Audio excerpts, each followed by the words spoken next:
Bonjour à tous. À suivre dans un instant l'examen d'une proposition de loi sénatoriale qui vise à la mise en place d'une police territoriale, police qui fusionnerait le cadre d'emploi de policiers municipaux et celui de garde champêtre. Ce texte a été déposé par le sénateur UMP François Pillet ainsi que par le sénateur socialiste René Vandierendonck. Ce texte est relativement consensuel. Il émane des propositions que les sénateurs avaient faites à l'issue d'un rapport qu'ils ont déposé en 2012. Rapports et propositions qui ont ensuite été assumées et reprises par Manuel Valls fin 2013 lorsqu'il était ministre de l'Intérieur. Alors, le nouveau policier territorial pourra assumer la fonction de garde champêtre ou de policier municipal s'il se met à niveau. Ce texte prévoit également, encourage la mise en place de policiers intercommunaux. Voilà, tout de suite, retour à la séance qui s'est déroulée hier après-midi au Sénat. La parole est à François Pillet, sénateur UMP, qui ouvre donc la discussion générale. Monsieur le Président, Monsieur le Ministre, Madame la rapporteure, Monsieur le Président de la Commission des lois, mes chers collègues, la proposition de loi que nous examinons cet après-midi est née de l'analyse des très nombreuses auditions, consultations et observations faites à l'occasion de la préparation du rapport présenté à la Commission des lois sur les polices municipales. Cette proposition vient susciter des réformes, des avancées que nous avions suggérées dans les recommandations émises au terme de ce rapport, notre collègue René Vandierendonck et moi-même. Le constat qui les avait précédés témoigne d'une évolution profonde de la mission de la police du maire. Subissant à la fois une crise de croissance et une crise d'identité, ces forces se différencient selon les besoins des territoires, les attentes de nos concitoyens et les missions qui leur sont confiées. Ce faisant, notre rapport ne porte pas sur la police municipale, mais s'attacha à examiner les polices municipales. La crise de croissance est assez impressionnante, puisqu'en 1984, la France comportait 5 600 agents municipaux affectés à cette mission, alors qu'elle en compte plus de 18 000 aujourd'hui. Tous statuts confondus, la police des maires constitue un effectif global de plus de 27 000 agents, soit plus de 10% des effectifs cumulés de la police et de la gendarmerie nationale. La crise d'identité est engendrée par la différence entre les missions exercées et l'évolution de celles-ci. En matière de sécurité publique, les responsabilités se veulent clairement établies. L'État en est le garant sur l'ensemble du territoire de la République. Le maire est chargé de la police municipale qui, selon l'article 2212-2 du Code général des collectivités territoriales, a pour objet d'assurer le bon ordre, la sécurité, la sûreté et la salubrité publique. Sur le terrain, cependant, les compétences apparaissent plus floues. Les dérives découlant d'un certain désengagement des forces régaliennes. Les effectifs se sont affaiblis au cours des dernières années, les implantations territoriales ont diminué. De ce fait, les maires doivent bien souvent pallier le retrait de l'État en étoffant leurs services de police municipale. Le paysage se révèle aujourd'hui confus. Les rôles respectifs des uns et des autres brouillés. Des questions se posent quant au statut des personnels, au mode opératoire, à la coopération entre les différents intervenants, enfin, à l'augmentation progressive des pouvoirs judiciaires des polices municipales. L'ensemble de ces considérations conduit donc à s'interroger sur l'équilibre général des dispositions législatives et réglementaires en vigueur. C'est pourquoi, avec mon collègue René Vandierendonck, après avoir procédé à un état des lieux des polices municipales, de leur cadre juridique, nous proposons quelques évolutions. Certes, le cadre général des missions de toutes les polices municipales est posé par les différentes lois, dont celle du 15 avril 1999, qui a étendu les missions et les compétences des agents, puis celle de 2007 et 2011. Pour autant, il exerce une grande diversité des pratiques sur le terrain, la physionomie de chaque police municipale dépendant essentiellement des décisions prises par le maire. Qu'y a-t-il en effet de commun entre la petite police municipale dotée de quelques agents et la police dotée de très nombreux agents, d'un système de vidéosurveillance et d'un centre de supervision urbain? Traditionnellement, la police municipale doit d'abord assurer la mise en œuvre des pouvoirs de police administrative du maire, essentiellement tournés vers la prévention des troubles à l'ordre public, à seule fin d'assurer la préservation du bien vivre ensemble.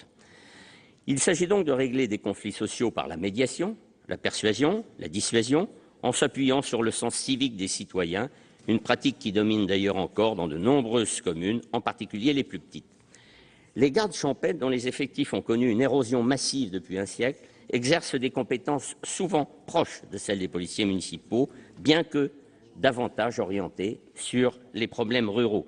Il est à souligner que le rôle qu'il joue dans le domaine environnemental, protection du patrimoine naturel, police de l'eau, des réserves naturelles et réglementation de l'accès à la nature ira croissant. Si l'activité traditionnelle de la police municipale est ainsi à dominante préventive, les règles du bien vivre impliquent une part de répression sous forme de contraventions prévues par la loi ou par des arrêtés municipaux. Les agents de police municipale verbalisent ainsi principalement les contraventions aux arrêtés de police du maire, au code de la route et les infractions à un certain nombre d'arrêtés pris en vertu de pouvoirs de police spéciale. La diversité des compétences de la police municipale pose la question de l'unité du corps chargé d'assumer la diversité de ses missions. Il lui est en effet possible de verbaliser des infractions aussi vastes et aussi différentes que celles que l'on trouve dans le Code de la santé publique, autant qu'au Code rural, qu'au Code de la voirie routière et à celui des débits de boissons et au Code de l'urbanisme.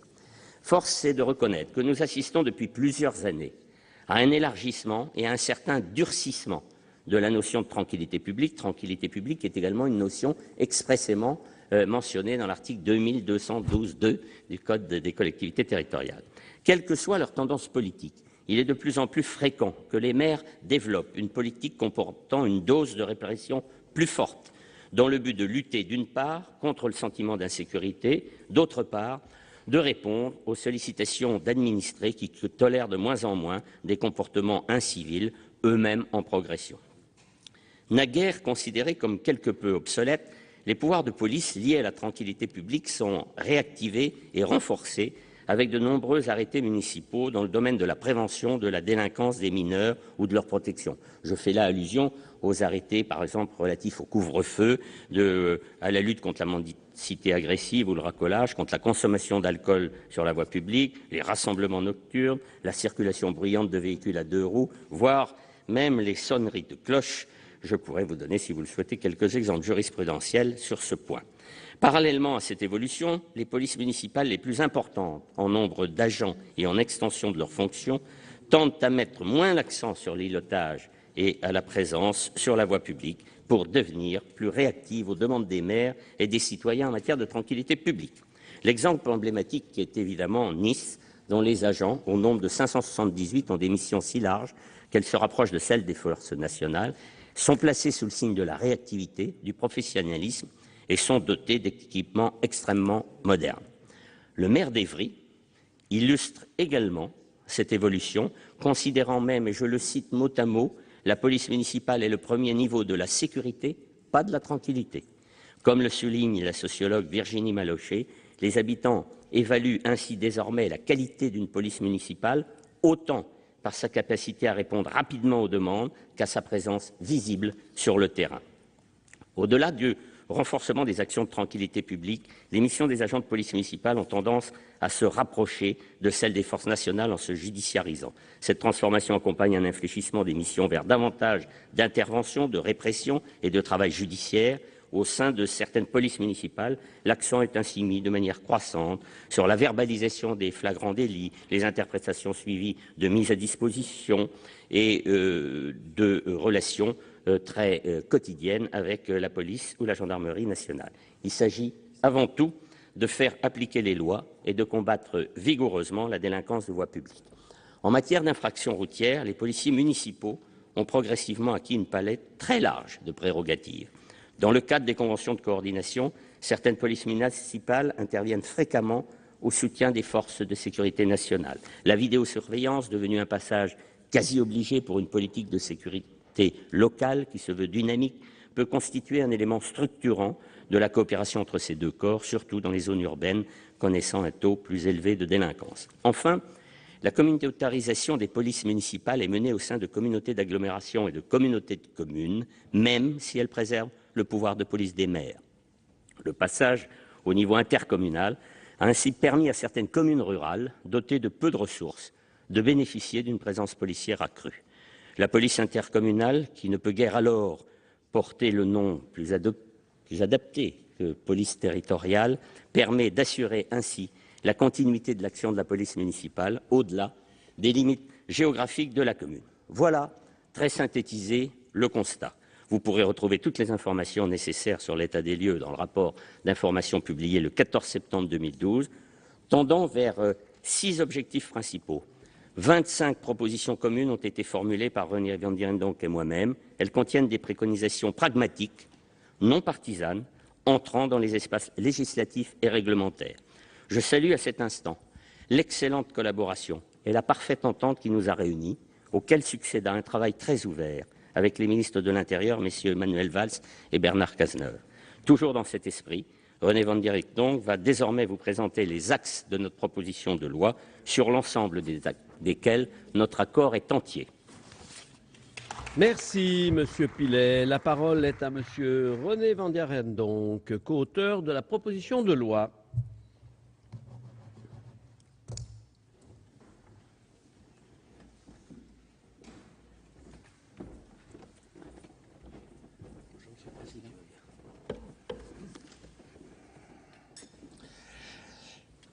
Monsieur le Président, Monsieur le Ministre, Monsieur le Président de la Commission des lois, Madame la rapporteure, mes chers collègues, à l'occasion du débat sur les polices municipales, organisé en janvier 2013 dans cet hémicycle, notre collègue Éliane Assassi avait appelé de ses vœux que les travaux de cette mission d'information ne restent pas dans les tiroirs, que soit enclenchée une clarification du statut social des policiers municipaux et qu'une réflexion globale sur la police municipale puisse s'engager. Nous nous y sommes employés avec François Pilet et ça justifie le dépôt de cette proposition de loi. À la vérité, nous avons eu beaucoup de chance puisque non seulement le ministre de l'Intérieur de l'époque était venu participer à ce débat, mais en plus, et après le débat, il a créé les plus larges conditions pour qu'un travail partenarial avec ses services puisse se dérouler, ainsi d'ailleurs qu'avec les principales organisations syndicales de policiers. Je veux ici, Monsieur le ministre de l'Intérieur, vous qui avez continué dans cette voie, vous remercier personnellement, remercier aussi les directions générales du ministère de l'Intérieur, je pense à la DGCL, mais aussi à la direction des libertés publiques et des affaires juridiques, parce qu'un travail, je n'oublie pas le préfet Blanchou, un travail très considérable a été effectué, ce qui montre que vous avez entendu donner à cette proposition de loi une véritable portée. C'était d'autant plus à mettre à votre actif qu'une partie de l'efficacité de ce dont nous allons discuter relève aussi du domaine réglementaire et donc va nous permettre dans ce domaine, je l'espère et je l'appelle de mes vœux, de continuer à participer à la concertation avec vos services. 3 axes forts pour résumer le contenu de la proposition de loi. Un nouveau cadre d'emploi unifié pour les polices territoriales, adossé à une formation renforcée. Deuxième axe, l'optimisation du partenariat entre les forces armées de l'État, comme on dit, et les polices territoriales au travers les conventions de coordination et une troisième dimension, mais il faut dire que j'avais la chance de travailler avec ma collègue Trondley, c'est effectivement la mutualisation intercommunale sans venir toucher d'un iota le pouvoir de police du maire. Alors, allons dans l'ordre. Un nouveau cadre d'emploi unifié pour les polices territoriales adossé à une formation renforcée. On a beau dire que leur origine plonge dans le cœur du haut Moyen-Âge, l'an 900, force est de constater qu'il n'y a plus que 1400 gendarmes en France. Il nous a paru important, alors que dans le même temps, comme l'a dit notre collègue Pilet, on voyait les policiers municipaux augmenter en nombre, de clarifier les missions des uns et des autres, d'autant plus que les agents de surveillance de la voie publique, ASVP, étaient aussi apparus entre-temps. Donc, nous avons eu l'ambition et je salue Madame la rapporteure parce qu'elle a beaucoup insisté dans son rapport sur ce point, l'ambition, elle est claire, valoriser le métier de policier territorial. Suppléer, verbe transitif, apporter ce qui manque. Eh bien, nous avons entendu reconnaître leur mission et en faire des missions complémentaires et non pas supplétives de la police nationale. Donc, j'insiste là-dessus, le premier volet vise à améliorer la qualification, les conditions de travail, l'avancement des carrières. Monsieur le ministre, vous aurez l'occasion de dire déjà un certain nombre d'étapes qui ont été franchies depuis que le débat a eu lieu ici même. Et bien sûr, nous avons placé, et Madame le rapporteur y était très attachée, la formation au cœur de la proposition d'évolution législative.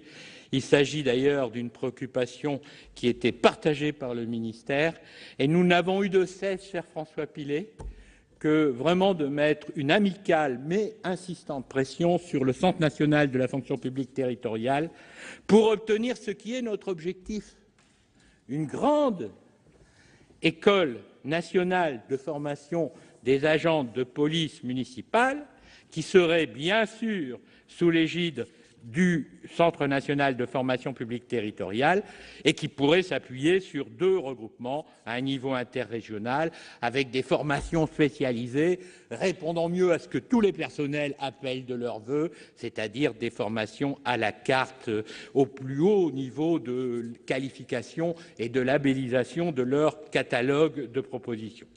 Donc, sur ce point, nous avons un point encore en débat, mais on est là pour ça, c'est que nous avons relayé ce que le questionnaire des maires, des 4000 maires, faisait apparaître, c'est-à-dire ce que l'AMF avait mis aussi au cœur de ses propres demandes. Nous souhaitons que l'avis préalable de fin de formation initiale, délivré donc par le président du CNFPT, permette donc préalablement d'éclairer l'avis du préfet et du procureur sur la capacité professionnelle de l'agent, son comportement ou encore les savoirs techniques acquis pendant la formation. C'est-à-dire qu'on ne puisse pas avoir d'agrément avant explicitement que procureur et préfet aient pu viser le dit avis. Je souhaite bien sûr également donner acte au ministre de l'Intérieur des avancées réalisées en matière d'ASVP, qui est parfois un pavillon de complaisance, c'est-à-dire des catégories d'agents sur lesquels, moi j'en vois certains qui sont armés, j'en vois certains qui verbalisent. Donc, il était important, j'en vois qui sont dans la vidéosurveillance, donc je pense qu'il est important que ces agents puissent avoir maintenant un cadre d'emploi clair, et la clarté, elle se justifie aussi par la formation, et je vous en donne acte, Monsieur le Ministre, des avancées ont pu être réalisées. Deuxième axe, je vais accélérer, l'optimisation du partenariat entre les forces de l'État et les polices territoriales à travers la convention de coordination. Donc, il existe 4000 polices municipales, 2230 conventions de coordination. Un décret récent leur a donné un peu plus de contenu, mais statistiquement, dans la pratique, ces conventions de coordination sont trop souvent formelles et déséquilibrées. Peu d'entre elles se basent sur un diagnostic contextualisé de la sécurité sur le territoire concerné, en lien avec le Conseil local de sécurité et de prévention de la délinquance. Leur contenu ne traduit pas toujours une dynamique de partenariat entre les forces étatiques et les forces locales, mais peut parfois faire penser à une subordination des agents municipaux. Enfin, le suivi de ces conventions est largement à parfaire. Donc, tout notre travail a consisté sur ce point à dynamiser et à rééquilibrer contractuellement ces conventions de coordination afin qu'ils soient le lieu de la coélaboration, de la coproduction, du suivi de la relation de coproduction de sécurité sur un territoire. Là aussi, mes chers collègues, nous avons encore un point en discussion, c'est que nous souhaitons, puisque tous les maires sont d'accord, le judiciaire, point trop n'en faut, on s'en tient là, mais au moins, quand on exerce des compétences judiciaires, qu'on ait les moyens de l'exercer. Donc, voilà pourquoi nous avons obtenu, là aussi, en accord avec l'AMF, nous tenons à ce que le procureur de la République puisse, pour ce qui le concerne, être co-signataire des dites conventions, et c'est un point qui sera, bien sûr, dans le débat également. Donc, dernière idée, pour aller plus vite, la mutualisation à l'échelle intercommunale. Madame Escoffier, nous avons tenu, dans des temps récents, à montrer, vous vous souvenez le débat ici sur la loi MAPAM, à montrer qu'on pouvait concilier pouvoir de police du maire et intercommunalisation de certaines fonctions support en jouant sur la fameuse mutualisation ascendante. Nous avons montré dans le débat que celle-ci n'était pas du rêve, mais qu'elle existait. Alors, pour ceux qui n'ont jamais entendu parler du Haut-Rhin, patientez quelques instants.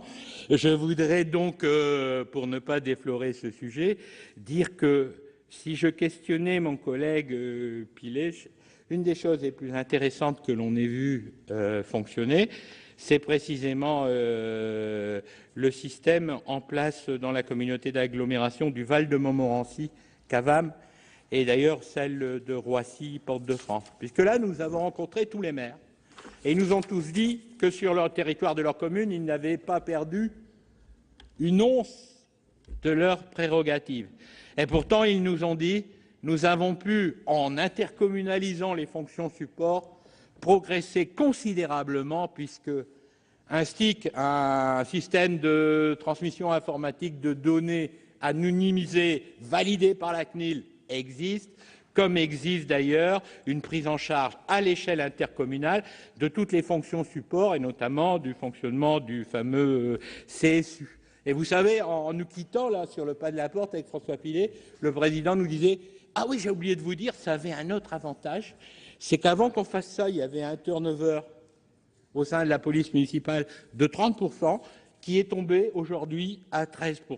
Donc, en conclusion, nous souhaitons continuer à travailler ensemble sur cette question qui est au cœur des préoccupations des maires, avec le permis de construire, je dirais, puisqu'on a eu récemment un débat sur la question.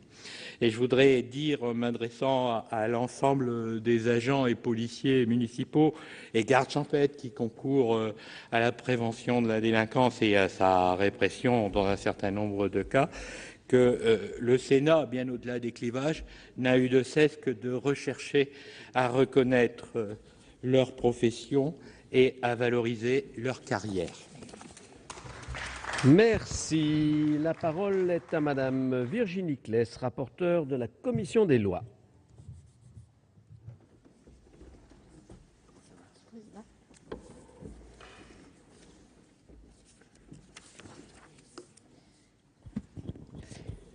Monsieur le Président, Monsieur le Ministre, mes chers collègues et mes chers collègues co-auteurs de cette proposition de loi. À mon tour de vous dire à quel point j'ai été à la fois passionnée et satisfaite et à quel point ça a été facile que de prendre ce travail un petit peu en marche finalement après les nombreux rapports et les nombreuses personnalités qui se sont penchées sur ce berceau de la création d'une police territoriale. Aussi bien notre collègue Le Cerf, il fut un temps avec un rapport d'information sur le maire et la prévention de la délinquance, que les deux co-auteurs précités, René Vandierendonck et François Pillet, deux ministres de l'Intérieur qui se sont succédés aussi sur le sujet avec exactement le même discours et le même engagement auprès de cette proposition de loi, et encore le groupe de travail autour du préfet Blanchou en coordination et en concertation avec l'ensemble des forces vives autour du sujet encore. Donc un consensus qui n'exclut pas le débat, ou bien au contraire, mais un débat constructif, un vrai débat de partenariat et de co-construction, de coproduction législative. Vous ne m'empêcherez pas pour autant d'adresser un petit signe amical et un petit signe venant du fond du cœur aux gardes champêtres, moi qui suis plutôt sénatrice des campagnes que sénatrice des villes. C'est vrai que ce nom de garde champêtre fleurait bon la campagne et que, quelles que soient les positions prises par les uns ou par les autres aujourd'hui, il va disparaître du vocabulaire usuel. Pour autant, leur mission, leur métier, lui, ne va pas disparaître, même si on ne va plus les appeler gardes champêtres demain. Cette proposition de loi, cette création des polices territoriales, pardonnez-moi si j'utilise encore des termes un peu scientifiques, mais les termes scientifiques ont ceci d'avantageux, c'est que comme les mots juridiques, ils ont un sens très précis. Donc il ne s'agit pas là de phagocytose, c'est-à-dire qu'il n'y a pas une police municipale qui mange, qui digère et qui réduit en éléments unitaires les gardes champêtres. Il y a bien une conjugaison, c'est-à-dire finalement l'addition de deux forces, l'addition de deux compétences, l'addition de deux métiers pour former un nouvel organisme, pour former les polices territoriales. Et Monsieur le Ministre, voilà une des raisons pour lesquelles nous tenons à ce nom, à cette appellation de police territoriale. Oui, je sais bien, c'est un point de désaccord, mais c'est important pour nous de marquer aussi par le nom que ce ne sont pas les polices municipales qui, une fois plus, phagocytent les gardes champêtres, mais que c'est bien la création d'une nouvelle force de police locale que seront les polices territoriales, telles en tout cas que les nomme pour l'instant la commission des lois. Police territoriale avec donc bien les compétences des gardes champêtres et des policiers municipaux d'hier. On travaille bien en l'occurrence à droit constant. Alors parmi les arguments, parce que la commission elle-même a débattu du nom et en tant que rapporteur de la commission, je me dois de vous rapporter l'ensemble de ces débats.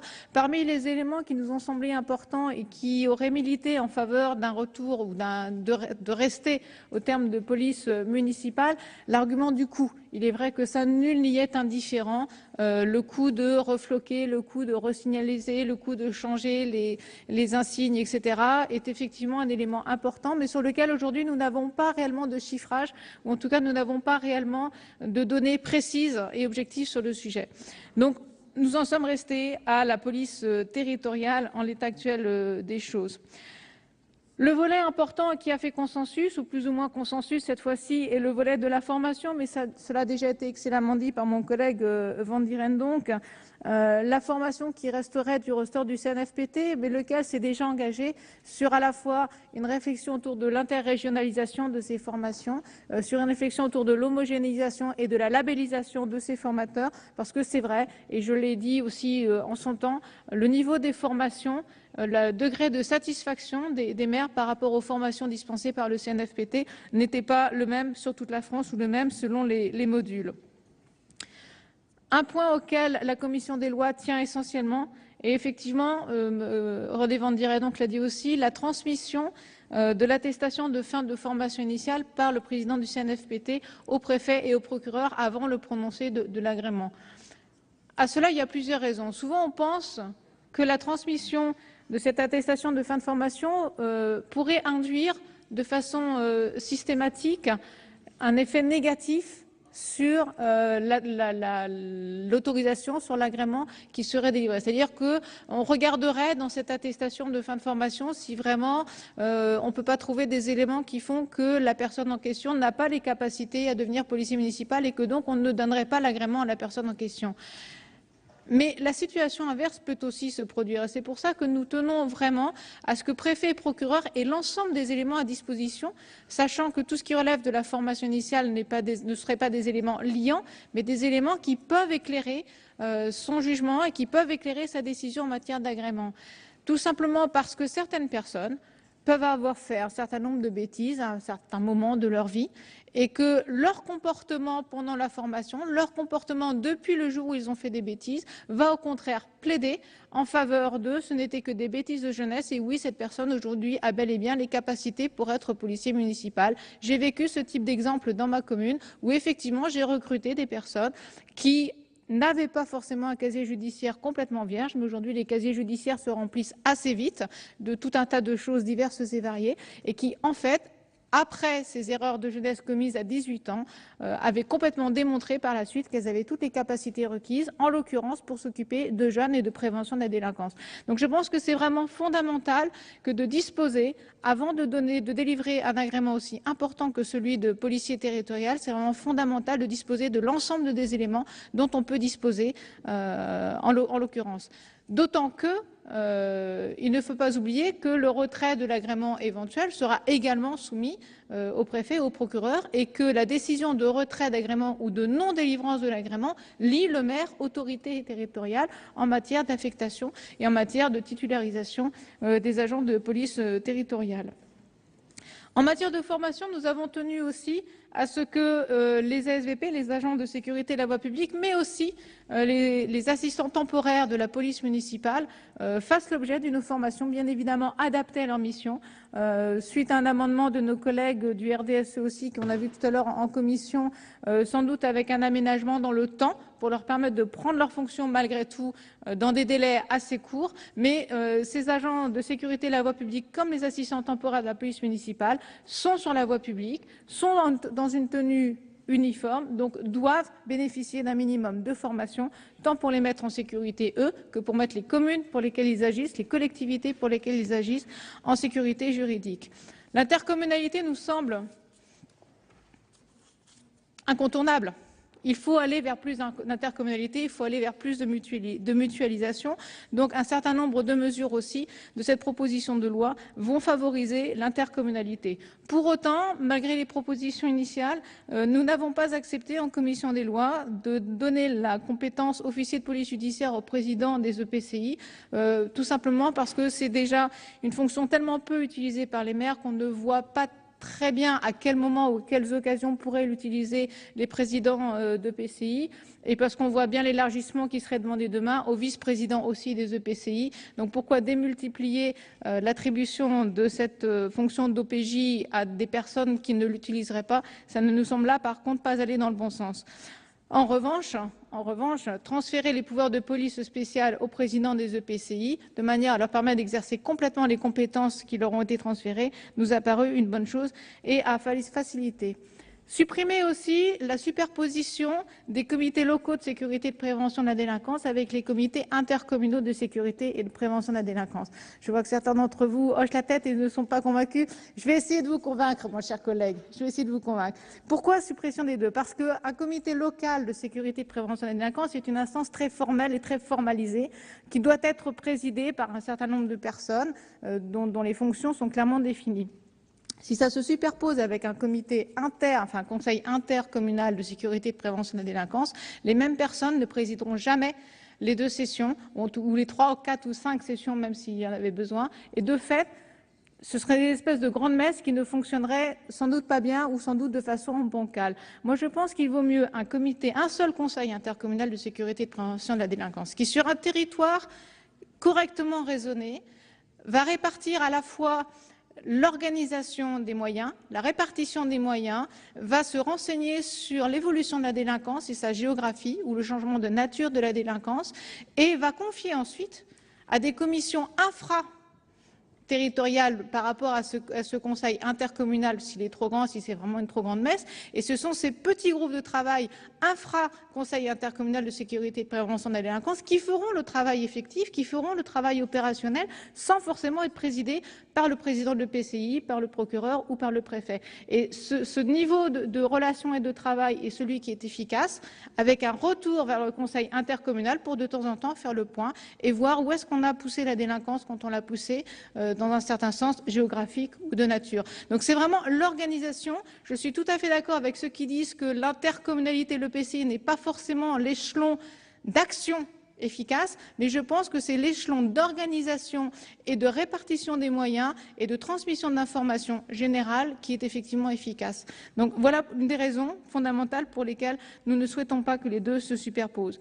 Les conventions de coordination, c'est-à-dire les rapports entre l'État et les collectivités territoriales, nous semblent primordiales et la Commission est allée plus loin encore que le souhaitaient les sénateurs Pillet et Van Dierendonck, en allant vraiment vers une réciprocité et vers une égalité de pouvoir de décision en la matière, chaque fois que c'était possible et jusqu'au maximum des possibilités.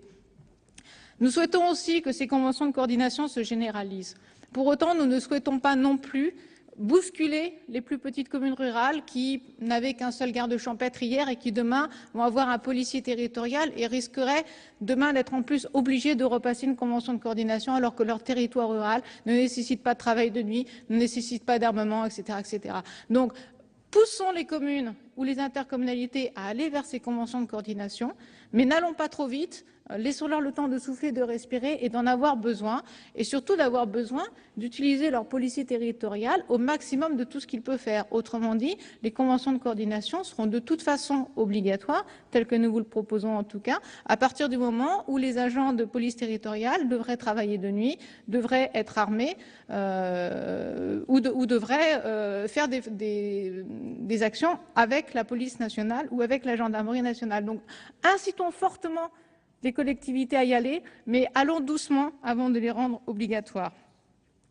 Quelques mesures supplémentaires, bien évidemment, concernant les fichiers. Accès aux fichiers directs dans certains cas. Oui, chaque fois que l'accès aux fichiers est rendu indispensable pour l'exercice des seules attributions des policiers territoriaux et non pas pour le reste, donc n'avoir accès que aux informations qui leur sont indispensables pour l'exercice de leur mission. C'est en tout cas aujourd'hui la position de la Commission des lois. Et dans les conventions de coordination, prévoyons aussi un petit peu mieux les modalités de transmission des informations. Il arrive que les forces d'État soient un petit peu réticentes à transmettre les informations parce que c'est un petit peu aussi leur précaré. C'est humain, c'est légitime, mais justement, poussons-les à aller vers plus de coordination, vers plus de réels partenariats et non pas à rendre les uns supplétifs des autres ou les uns subordonnés des autres.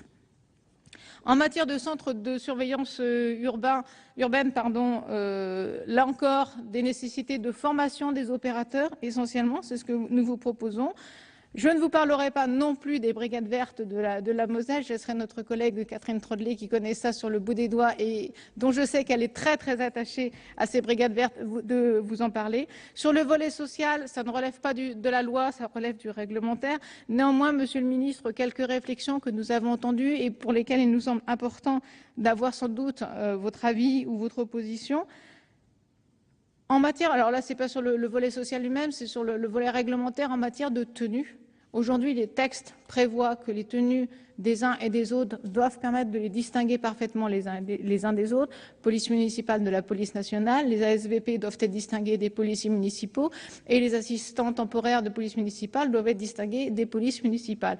De fait, de très nombreux témoignages concordent, y compris celui de votre humble serviteur. Les uniformes se ressemblent, les voitures se ressemblent, donc peut-être ce texte est-il l'occasion, les décrets qui vont suivre sont-ils l'occasion de revoir un petit peu ce sujet. Deux points sur lesquels je n'ai pas de solution, la Commission n'a pas de solution, mais pense pour autant que les remarques qu'elle a entendues de la part de certains syndicats sont assez justifiées. Un premier concerne les détachements des policiers ou des nationaux ou des gendarmes vers la police municipale qui, quand ils se font quasi exclusivement sur les postes d'encadrement, qui sont déjà peu nombreux pour les policiers territoriaux et qui, de fait, laissent un sentiment d'injustice et d'amertume aux policiers territoriaux qui ne voient plus que très très peu de postes d'encadrement pouvoir leur être offerts. Et un deuxième sujet qui nous a semblé aussi important en commission, qui est le contingentement de certains indices en matière de carrière des policiers territoriaux à des tailles de collectivités de 10 000 habitants. Autant le contingentement et la nécessité d'exercer des responsabilités pour atteindre ces indices nous semblent normales et naturelles, autant nous pensons qu'ils ne sont pas forcément liés à la taille de la commune et qu'il faudrait peut-être mieux les lier à l'exercice effectif de responsabilité sous l'autorité du maire qui est leur employeur, ou éventuellement à une taille de brigade de police municipale, mais pas à la taille de la ville. 10 000 habitants, certaines communes de 10 000 habitants peuvent n'avoir que 2 ou 3 policiers municipaux, voire pas du tout, et des communes de 5 000 à 6 000 habitants avoir une vraie brigade de policiers municipaux qui exerce absolument toutes les fonctions et toutes les missions des policiers municipaux. Voilà pour ce qui était des questions qui ne relèvent sans doute pas de la loi, mais que la commission des lois, sur lesquelles la commission des lois souhaitait appeler votre attention, monsieur le ministre. Et puis, pour le reste, on aura l'occasion, article par article, éventuellement, de revenir, y compris sur les amendements. 90 nous étant parvenus tout à l'heure, vous comprendrez que je n'ai pas encore eu le temps d'en faire une synthèse précise et parfaite, donc on y reviendra en cours de débat. En tout état de cause, la commission des lois a, dans un très large consensus, une fois de plus, émis un avis très favorable. Quoique le trait n'existe pas en commission des lois, un avis favorable à cette proposition de loi. Je vous remercie. Merci, madame. La parole est à monsieur Bernard Cazeneuve, ministre de l'Intérieur.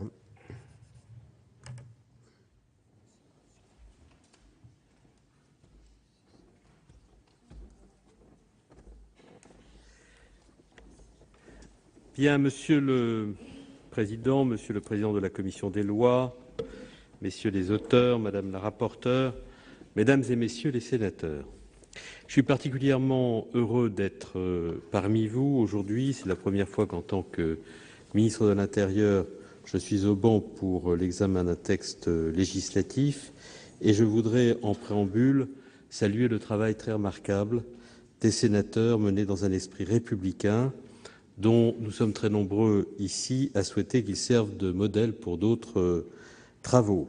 Je veux notamment saluer René Vandierendonck et François Pillet, mais également la rapporteure Virginie Claes pour leur implication dans l'élaboration de ce texte qui a fait l'objet d'un travail ancien, puisque le rapport d'information intitulé « De la police municipale à la police territoriale, mieux assurer la tranquillité publique » et qui a été rendu en octobre de l'année 2012, a nourri cette proposition de loi dont nous débattons aujourd'hui.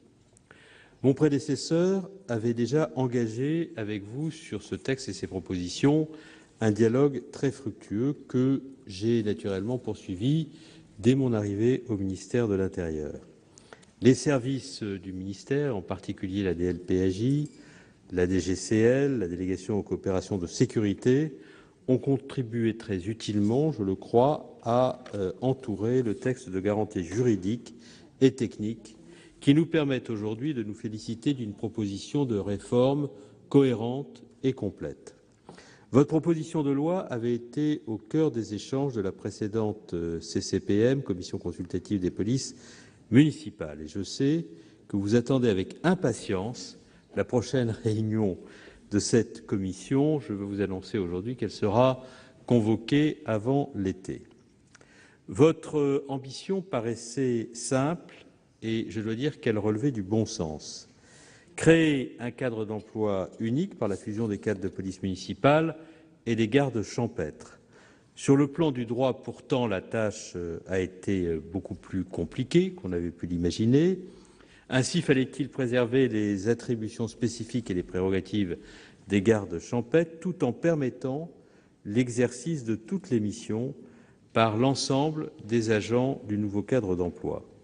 Les agents du cadre d'emploi ainsi fusionnés devront donc bénéficier d'une formation identique d'une durée de 6 mois. Actuellement, la formation initiale des agents de police municipale dure 6 mois et celle des gardes champêtres n'est que de 3 mois. La fusion des deux cadres d'emploi permettra donc aux gardes champêtres de bénéficier de dispositions plus favorables pour leur carrière. Je pense notamment à l'avancement au 3e grade possible après 6 années, au lieu de 11 années actuellement, la possibilité de bénéficier à terme du futur échelon spécial de fin de catégorie C, mais je pense aussi à l'accès à la catégorie B qui deviendra désormais possible.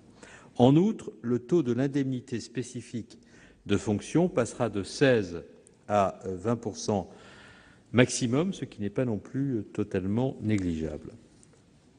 Dès après promulgation de la loi et consultation des organisations syndicales et des représentants des employeurs territoriaux, les dispositions réglementaires sur lesquelles les services ont déjà travaillé pourront être publiées, la fusion devenir effective.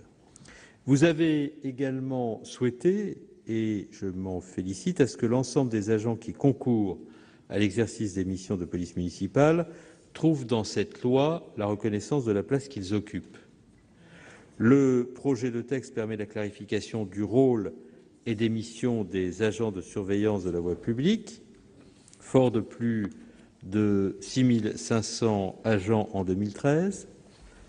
La rapporteure a eu le souci de renforcer leur statut par une disposition législative qui prévoit l'acquisition d'une formation préalable les préparant à l'exercice de fonctions d'agents de police judiciaire sur la voie publique.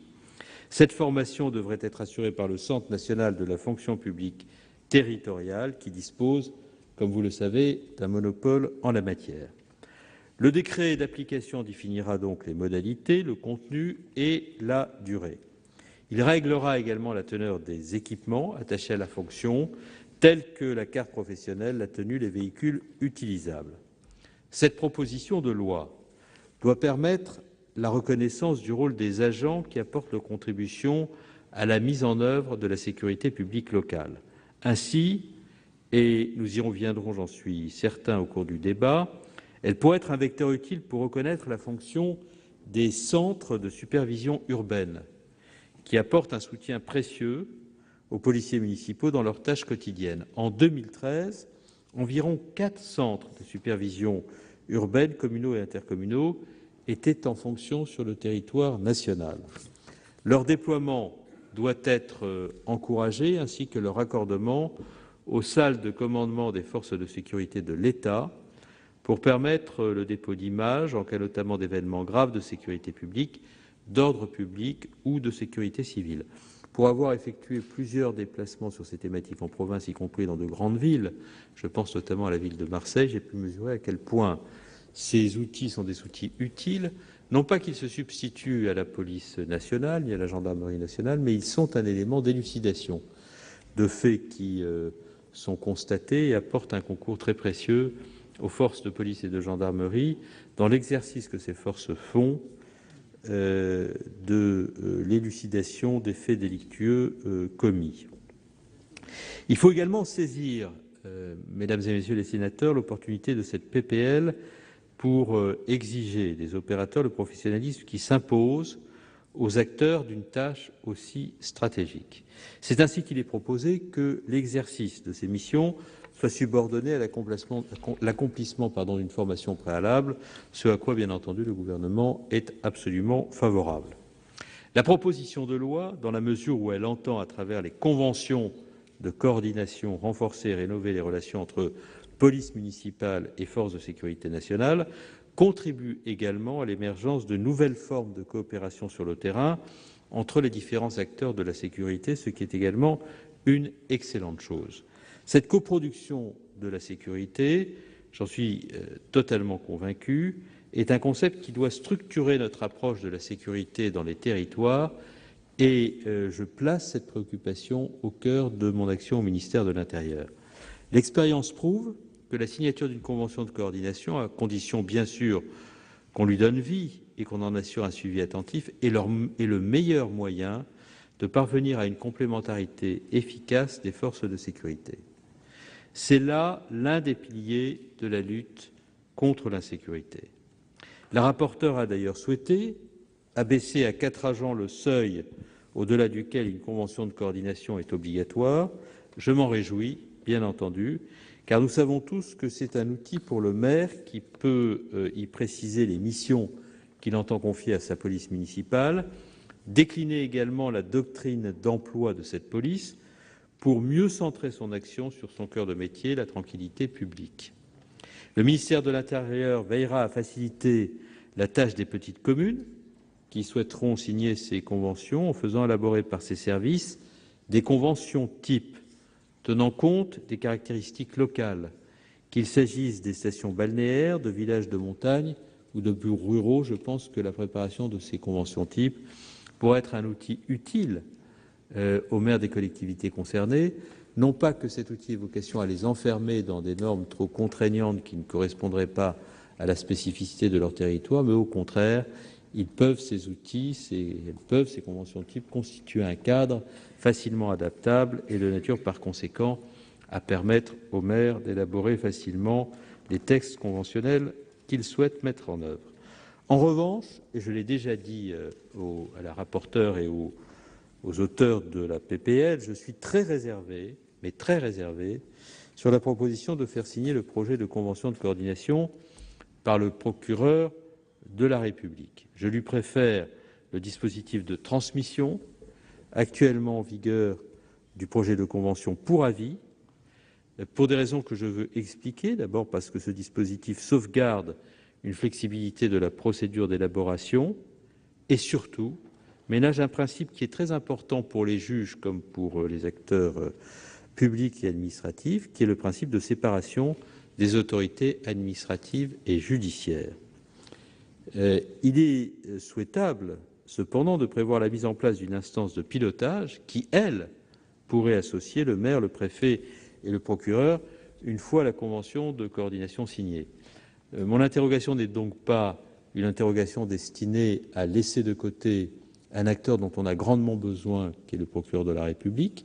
Pour avoir été moi-même maire, je me souviens, au sein des groupes locaux de traitement de la délinquance, mais aussi en raison de la convention police municipale, police nationale que nous avions signée, d'avoir toujours veillé à l'association étroite des procureurs de la République à nos démarches. Mais je pense que pour le confort des procureurs de la République comme des maires, il faut que l'association des procureurs au dispositif de pilotage n'aille pas jusqu'à l'agrément ou la signature de la convention par eux, pour les raisons que je viens d'indiquer. Je veux également préciser que si les conventions supposent des engagements réciproques de la part des signataires, il n'est en revanche pas possible que la police et la gendarmerie nationale précisent la nature et les lieux de leurs interventions. En effet, l'organisation des forces de sécurité intérieure, qui ont vocation à intervenir sur tout le territoire qu'elles couvrent, ne permet pas de répondre à cette demande. En outre, comme vous le savez, pour ceux d'entre vous qui avaient des responsabilités locales, l'assiette territoriale d'un commissariat de police, ou plus encore d'une unité territoriale de la gendarmerie, se compose de plusieurs communes, ce qui rend la mise en œuvre de ce dispositif complexe. Cette organisation ne permet donc pas un engagement contractualisé sur une seule commune, car le service doit être adapté dans le temps et l'espace en fonction de l'analyse d'une situation à un moment donné. Je veux dire aux sénateurs et sénatrices qui ont souhaité cette disposition que ma préoccupation, en vous mettant en garde, c'est de faire en sorte que les territoires gardent des forces de sécurité extraordinairement efficaces en leur permettant de se déployer là où sont les urgences à tout moment, sans que l'évocation de cette convention, qui n'a, encore une fois, qu'un périmètre municipal, ne puisse venir contrarier la relation entre les maires et les préfets, les maires pouvant se réclamer du texte de la Convention pour regretter que les gendarmes ne soient pas là au moment où ils l'auraient souhaité, et les préfets pouvant justifier de l'urgence qui apparaît en tel ou tel point du territoire ou de priorité en tel ou tel point du territoire pour expliquer l'affectation à un moment donné de gendarmes ou de policiers en tel ou tel point. Ce ne sont pas davantage les conventions de coordination qui doivent préciser les modalités d'accès des agents de police municipale au traitement de données personnelles. Ces modalités sont approuvées par décret ou arrêté, après avis de la Commission nationale informatique et liberté, mais je veux ici préciser qu'un travail important a été entrepris sur ce point par le comité de pilotage chargé du dossier des polices municipales au sein du ministère de l'Intérieur.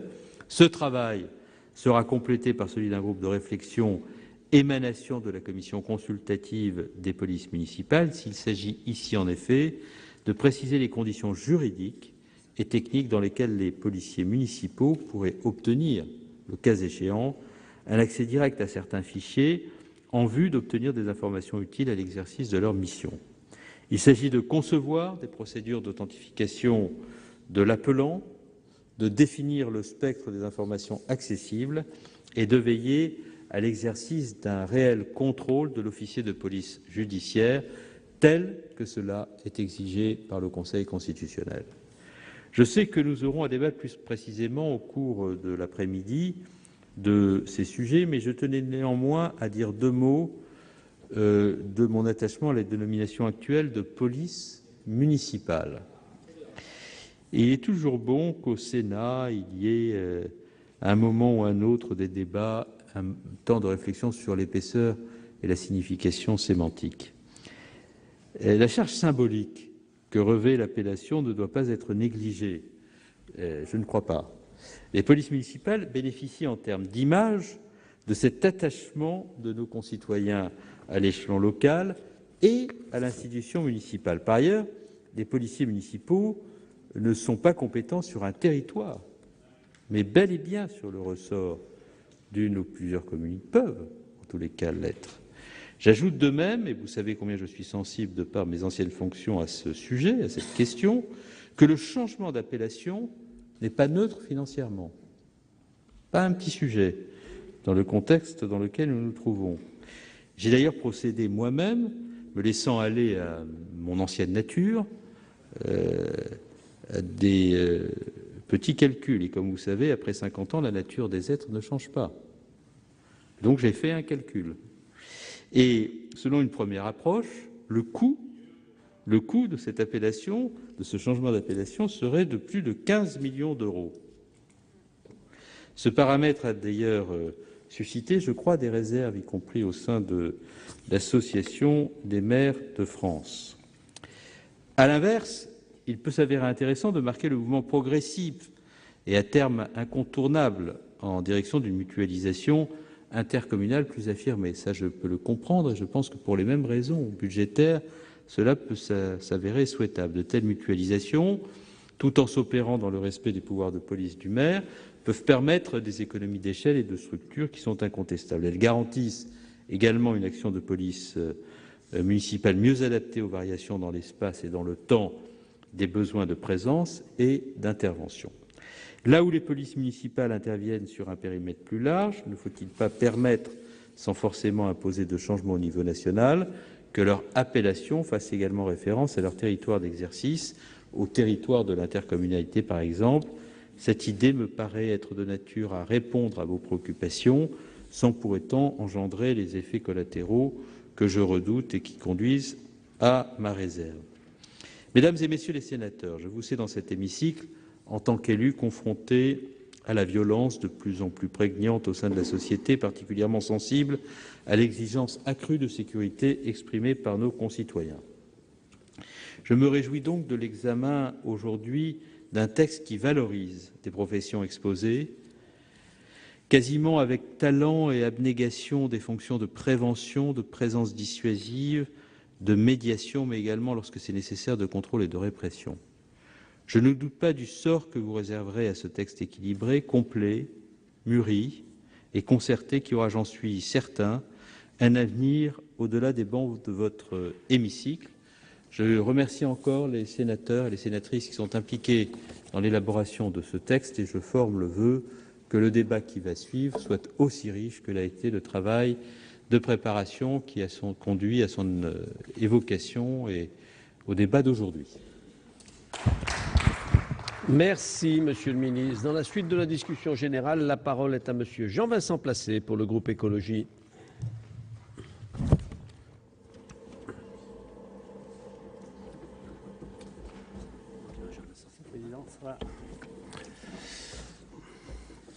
Monsieur le Président, Monsieur le Ministre, Madame la rapporteure de la Commission des lois, mes chers collègues, je me réjouis que nous soyons réunis aujourd'hui afin de discuter de l'avenir des polices municipales, un débat qui prolonge la réflexion que j'ai pu moi-même mener dans le cadre de mon rapport spécial sur la sécurité, le budget de la police et de la gendarmerie, au nom de la Commission des finances. Je salue évidemment le travail de nos deux collègues, François Pillet et René Vandierendonck, qui ont su travailler de concert, éloignés des questions partisanes, ce qui les honore. Une première fois en 2012, lors de la rédaction de leur rapport d'information sur la police municipale, et aujourd'hui, avec cette proposition de loi qui en découle. Juste une petite remarque liminaire, mais je suis sûr que nous serons toutes et tous d'accord pour le dire, y compris devant le ministre de l'Intérieur. Notre souci, notre inquiétude quant aux moyens primordiaux, prioritaires que doivent avoir la police et la gendarmerie.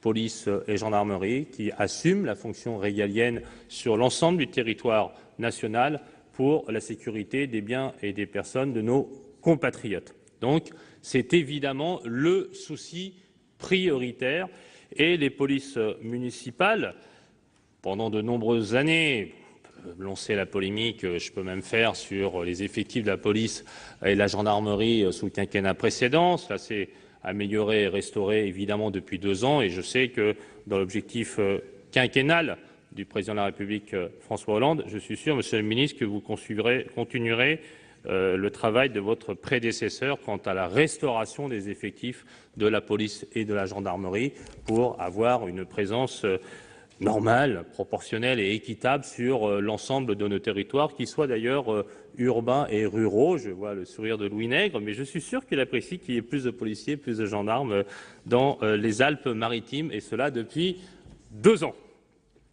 Donc cette police municipale ne doit pas être un palliatif et ne doit pas naturellement remplacer les fonctions, les objectifs, l'activité de la police nationale et de la gendarmerie. Elle doit avoir une mission propre. Et cette mission propre, c'est tout simplement, évidemment, d'assurer la sécurité et le vivre ensemble. Ça ne doit pas être un bras armé, palliatif, moins efficace de la police nationale ou de la gendarmerie, car son rôle doit être complémentaire et non subsidiaire. Cette mission, notamment liée à la prévention et à la dissuasion, doit être dans une perspective de préservation de la tranquillité et de la salubrité, comme le précise d'ailleurs extrêmement utilement l'article 13 de cette proposition de loi. Je reviendrai sur le sujet dans mon petit propos. Bien sûr, dans ces conditions, je le dis tout de même à ce moment de la discussion, la mission de la police nationale ne me semble en aucun cas imposer que celle-ci soit dotée d'armes de 4e catégorie. Je le dis car je sais que cela fait débat et je pense que c'est bien de le dire à ce moment-là. Sur le débat qui est le nôtre, plus globalement, j'ai conscience que le vrai débat est ici celui de la coopération entre les acteurs publics de la sécurité et non du rôle même de la police municipale qui est acté de longue date. Mais je me permets néanmoins de rappeler que la fusion qui est proposée ici entre les agents de police municipale et les gardes champêtres ne change évidemment pas notre position de fond, nous les écologistes, sur le rôle des agents de la police municipale ou territoriale. Et donc notre opposition, je viens de le réaffirmer, à ce qu'ils soient armés dans leur mission de proximité auprès des citoyens. Je souhaite d'ailleurs, dans cette discussion, vivement saluer l'effort de cette proposition de loi de rendre tout son rôle aux gardes champêtres. Dans les circonstances actuelles de déclin du nombre de gardes champêtres, il est intéressant d'envisager une fusion des 2 statuts, accompagnée d'une formation de tous les agents aux enjeux de protection des espaces naturels, de biodiversité et de lutte contre les délits environnementaux. Je peux y voir là, en étant positif, un renforcement de la police environnementale que j'appelle de mes vœux. Le volet formation de ce texte prend ici tout son sens et le ministre vient de le rappeler. Et nous insistons pour qu'il se penche sérieusement sur la formation aux enjeux environnementaux, que ce soit sur le littoral, que ce soit dans le rural, que ce soit dans le forestier. C'est extrêmement important. Formation à l'usage de l'arme, je ne le répéterai jamais assez, il serait bénéfique qu'elle s'accompagne surtout d'une formation à leur non-usage. Une fois encore, afin de se concentrer sur le rôle préventif de la police territoriale. Jusqu'alors, les polices municipales instaurées à la discrétion des maires étaient trop souvent, d'ailleurs, le reflet des inégalités entre les communes pauvres et riches. Les communes pauvres subissent ainsi une double peine, celle de ne pouvoir financer une police municipale, et j'entends les approbations du maire de Clichy-sous-Bois, l'ancien maire de Clichy-sous-Bois, chers collègues, et donc cela me fait plaisir, et de bénéficier dans les mêmes conditions que les communes riches du soutien de la police nationale en raison du principe d'égalité. Donc on a l'impression que les commissariats sont déjà dans les zones riches et qu'évidemment, au regard des finances locales, on ne peut pas avoir de police municipale, c'est donc la double peine. Et donc c'est en ce sens que je vois de façon extrêmement positive le volet mutualisation. Les communes vont ainsi gagner en efficacité. Mais pour cela, il faut que la mutualisation ne soit pas seulement entendue comme un transfert de compétences, mais plutôt comme une optimisation des moyens. Et elle ne doit pas s'accompagner non plus d'une extension des pouvoirs des agents de police territoriale. Le débat, c'est la mutualisation et non pas l'extension des pouvoirs de police territoriale. Et à cet égard, je salue l'ambition de mettre en place une police territorialisée, qui s'appuie sur une grande connaissance des quartiers et sur une relation de confiance et de proximité avec les habitants. Nous avons eu déjà le débat sur la question de la police de proximité qui avait été supprimée également par nos prédécesseurs. La mutualisation des moyens de police à l'échelle intercommunale permettra, je l'espère, de développer une réflexion sur la cohésion territoriale et sur l'aménagement des missions de sécurité à l'échelle des territoires, et c'est là un noble débat. Vous l'aurez compris dans mon intervention que je conclus, les écologistes, de par leur position historique sur la question de la police municipale, qu'elle soit municipale ou territoriale, ne seront pas en situation d'approuver cette proposition de loi qui a sa cohérence et sa cohésion. Mais je tiens à le dire, nous allons nous abstenir au regard des éléments extrêmement intéressants qui ont été apportés pour assumer davantage la question de la sécurité au plus près des territoires et en termes de proximité, et pour faire en sorte que nous soyons, et je tiens vraiment là-dessus, sur ce sujet, à saluer les deux co-auteurs de ce texte de loi. Je crois que nous sommes ici, et c'est l'importance d'avoir le bicamérisme et l'importance d'avoir un Sénat qui peut s'éloigner des questions partisanes, de pouvoir travailler tous ensemble pour l'intérêt général. Et globalement, cela va plutôt dans le bon sens que dans le mauvais, ce texte. Merci à vous. Merci, Monsieur le Président. La parole est à Madame Catherine Troendlé pour le groupe UMP.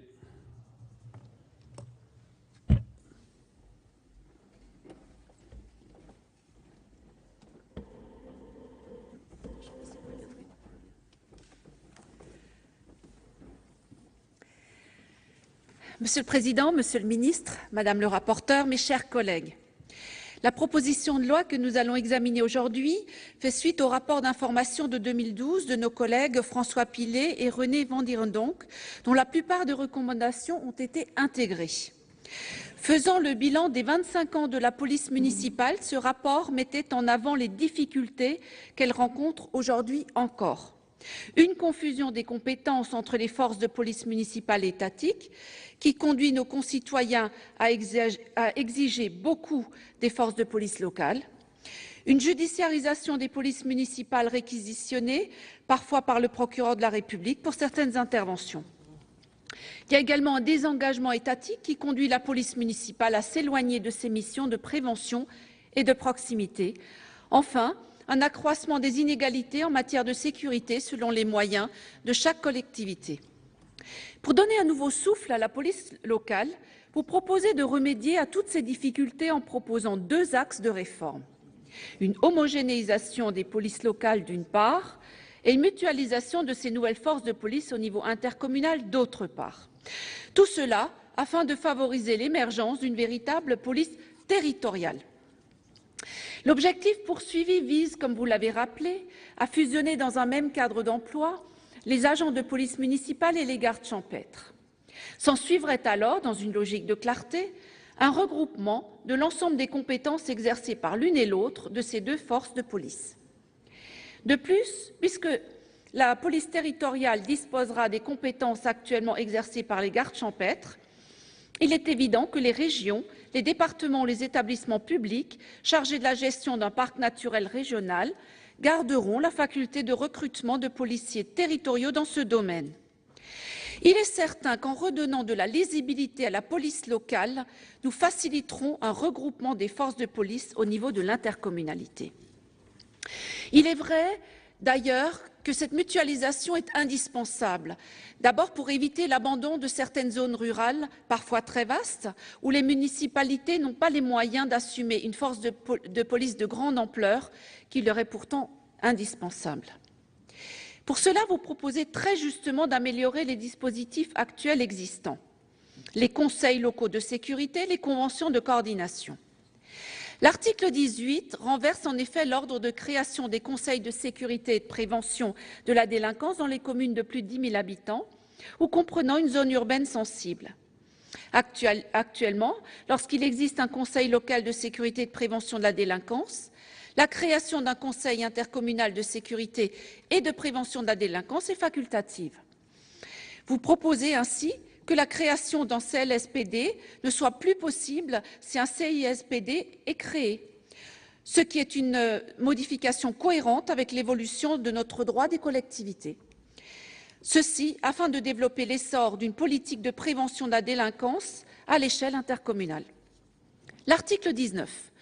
L'article 19, de son côté, prévoit que le procureur de la République sera signataire de la convention de coordination, également signée par le maire et par le préfet, alors qu'il ne donnait jusqu'alors qu'un avis sur cette convention.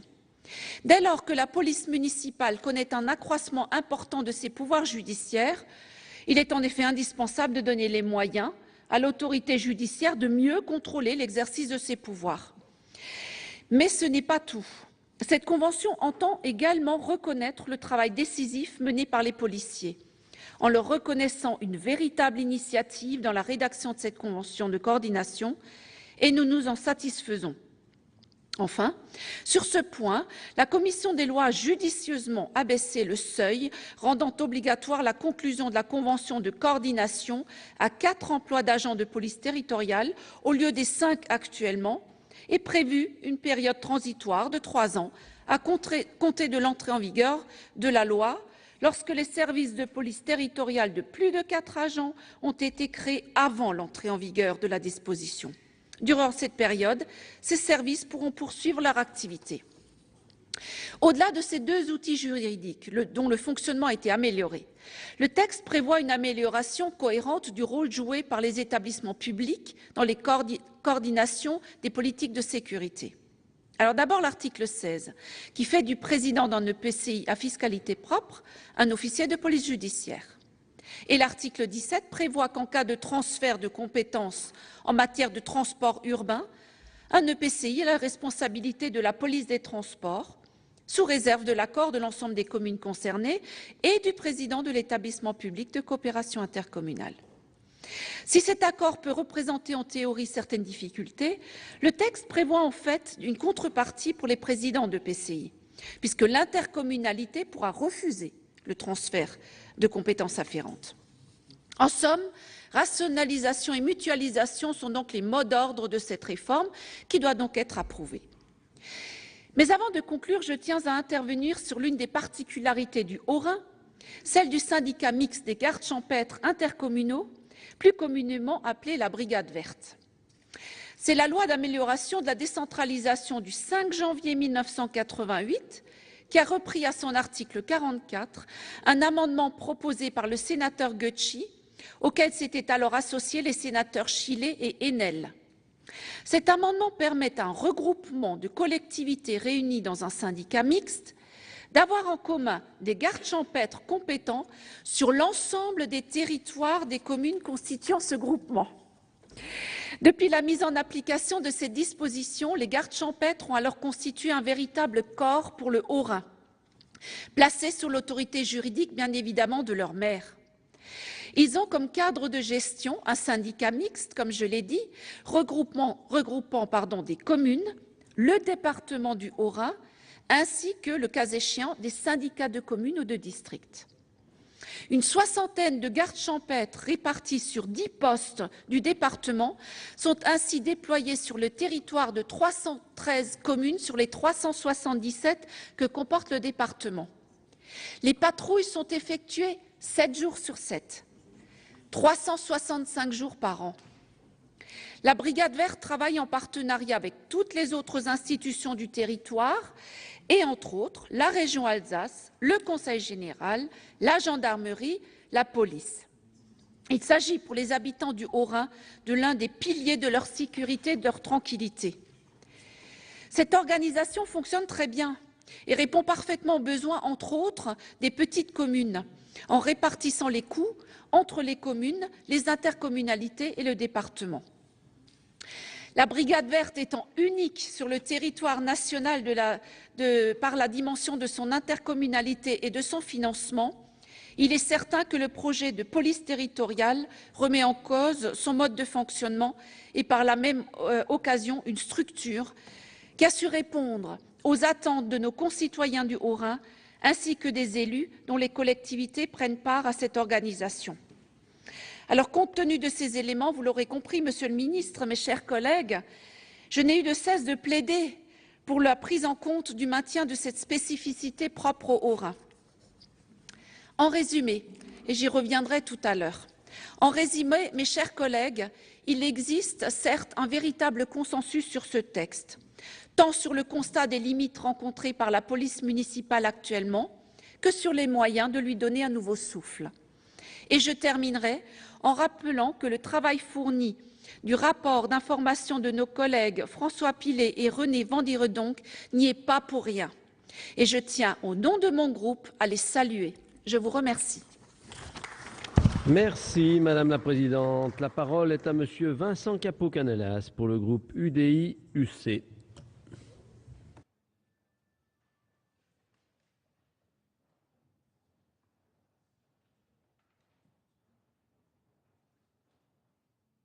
Plus haut pour lire.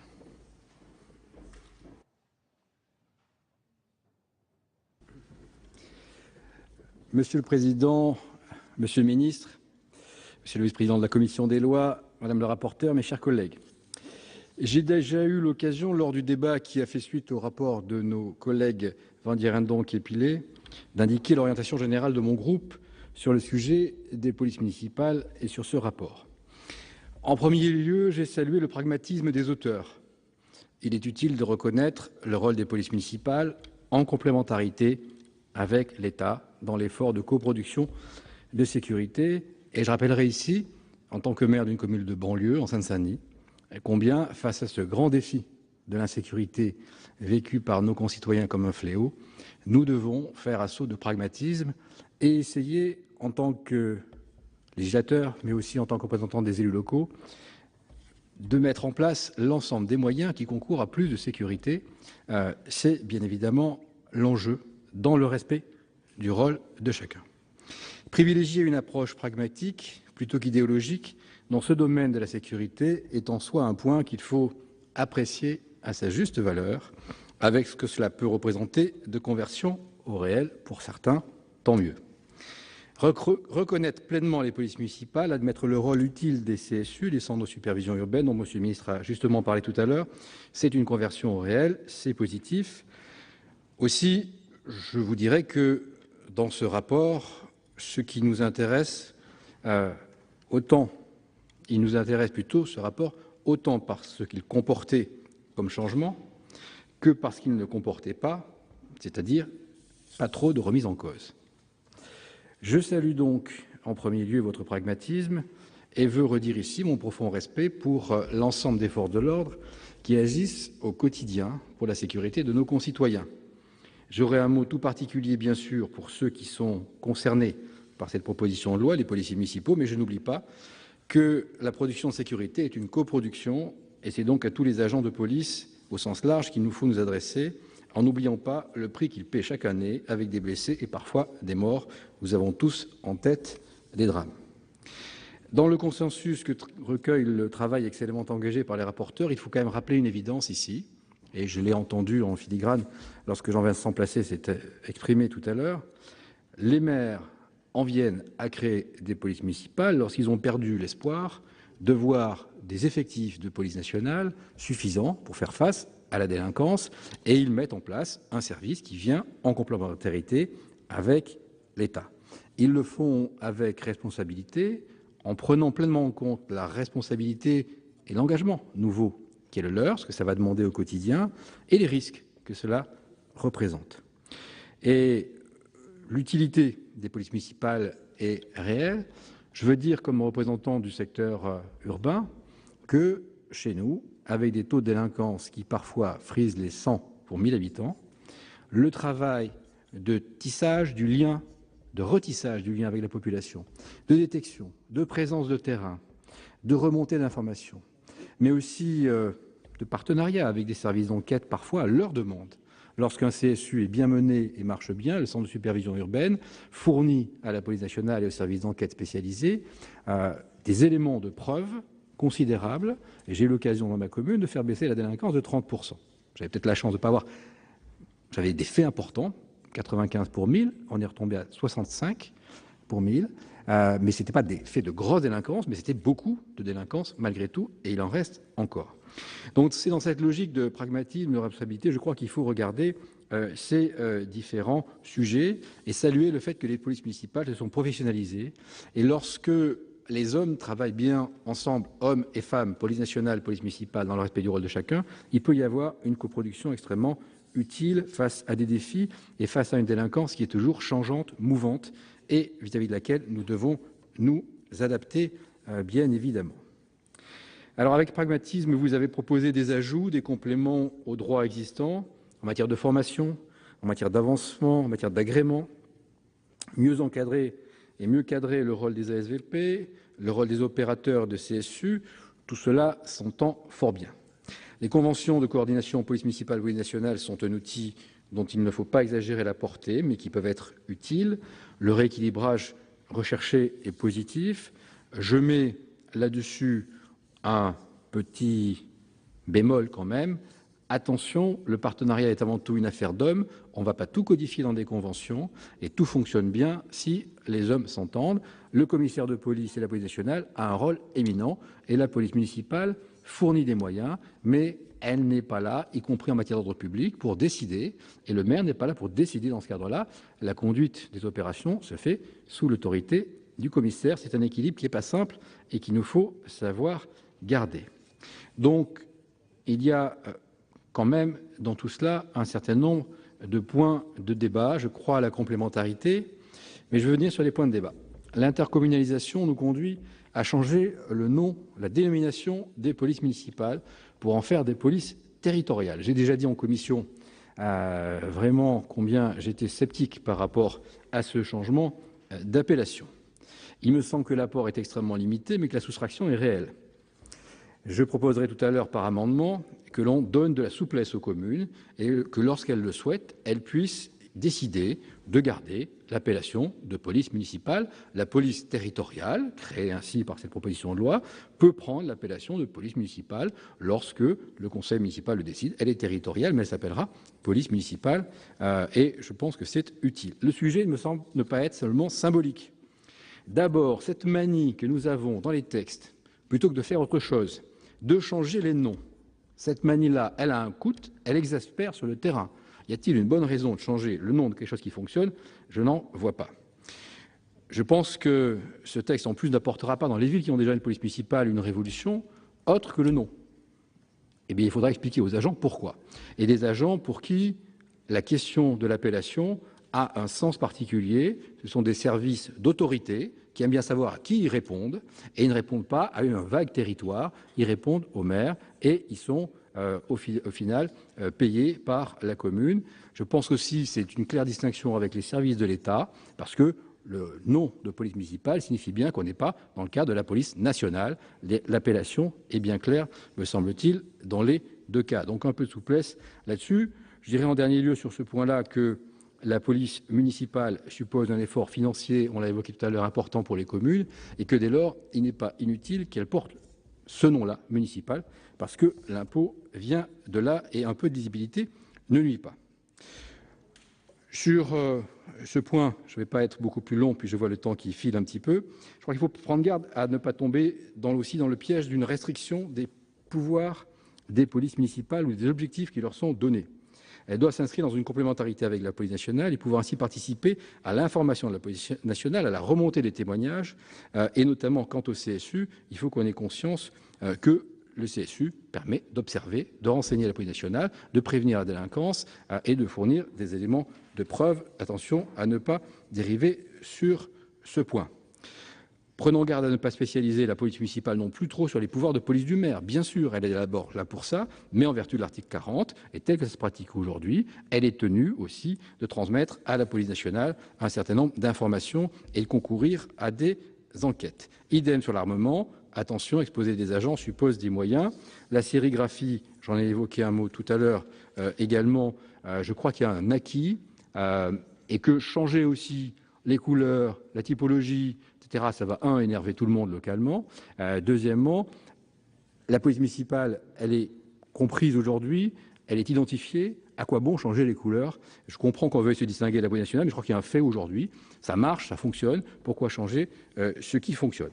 Voilà, je vais simplement terminer, Monsieur le Ministre, en vous disant que ce sujet est un sujet d'intérêt général, que l'équilibre est complexe, et j'aurai l'occasion, dans le cadre des amendements, de revenir sur un certain nombre de points. Pragmatisme, efficacité, apportons des plus et veillons à ne pas déstabiliser un édifice qui, parfois, peut quand même paraître fragile, et surtout, dans des territoires où la délinquance est forte, veillons à ce que tout le monde continue à travailler ensemble. C'est, je crois, l'essentiel. Je vous remercie. Merci. La parole est à Madame Éliane Assassi pour le groupe CRC.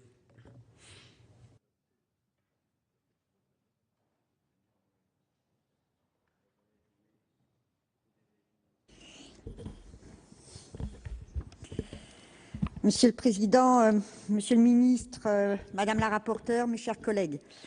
Donc 25 ans après l'officialisation des polices municipales, la mission d'information à l'origine de cette proposition de loi consacrée à cette police de tranquillité publique, menée, il faut le reconnaître, avec rigueur et sérieux par nos collègues François Pillet et René Vandirenendomp, avait pour objet de s'interroger sur l'équilibre général des dispositions législatives et réglementaires en vigueur. Les deux rapporteurs avaient d'ailleurs conclu leurs travaux en formulant donc 25 préconisations ayant pour ambition, je les cite, d'adapter le régime juridique des polices municipales et de favoriser un fonctionnement et un emploi plus efficient de ces services. Ils ont surtout commencé par dresser le constat des dérives qui découlent du désengagement progressif de l'État en matière de sécurité dans nos communes, dérives qui touchent au fondement même de notre République, pour reprendre leurs propres termes. Nous adhérons totalement à ce constat, d'autant qu'à maintes reprises, notamment ici, dans cet hémicycle, nous avions dénoncé ce désengagement et alerté sur ses conséquences. Donc le rapport dénonce à juste titre la diminution progressive des effectifs de police nationale au cours des dernières années et le retrait des forces régaliennes du territoire que les maires de tous bords, n'est-ce pas, monsieur Nègre? Je vois que vous me regardiez parce que vous attendiez quelque chose, mais je le dis avec force, de tous bords, soucieux de la sécurité des citoyens, sont contraints de compenser par le renforcement de leurs services de police municipale. Et nos élus constatent chaque jour les conséquences de cet abandon qui entraîne pour tous, pour les budgets locaux, des charges supplémentaires auxquelles ils ne peuvent souvent faire face qu'avec difficulté. Ainsi, par exemple, à chaque fois qu'il est fait appel par nécessité à des services de sécurité privés, c'est notre service public qui en pâtit. Alors quoi de plus alarmant que d'être obligé de pallier la compétence régalienne de l'État en matière de sécurité, de paix, d'ordre public, de protection des personnes et des biens par le recours à des services privés dont le seul objectif, faut-il le rappeler, est quand même la rentabilité. Alors je l'ai dit et je l'ai répété encore, la sécurité est l'affaire de l'État qui doit entièrement la prendre en charge financièrement, ce qui n'empêche pas une implication des élus locaux, mais en aucun cas elle ne doit peser sur les municipalités. Alors, à la lecture de cette proposition de loi, permettez-moi, mes chers collègues, de vous dire ma déception, car elle a finalement choisi de nier le constat du désengagement de l'État et les dispositions qu'elle contient s'efforcent au contraire de le pérenniser. Celles, par exemple, de l'article 19 sont particulièrement révélatrices sur ce point, puisqu'elles prévoient une plus forte implication du procureur de la République, je cite, suite à l'accroissement des pouvoirs judiciaires des polices municipales, ainsi qu'un véritable partage entre forces de sécurité nationale et la police territoriale de la nature et des lieux des interventions. Alors, là encore, je l'ai dit, mais c'est toujours bien, c'est toujours pédagogique. Pour notre part, notre ambition est bien plus grande que ce simple aménagement prévu dans ce texte.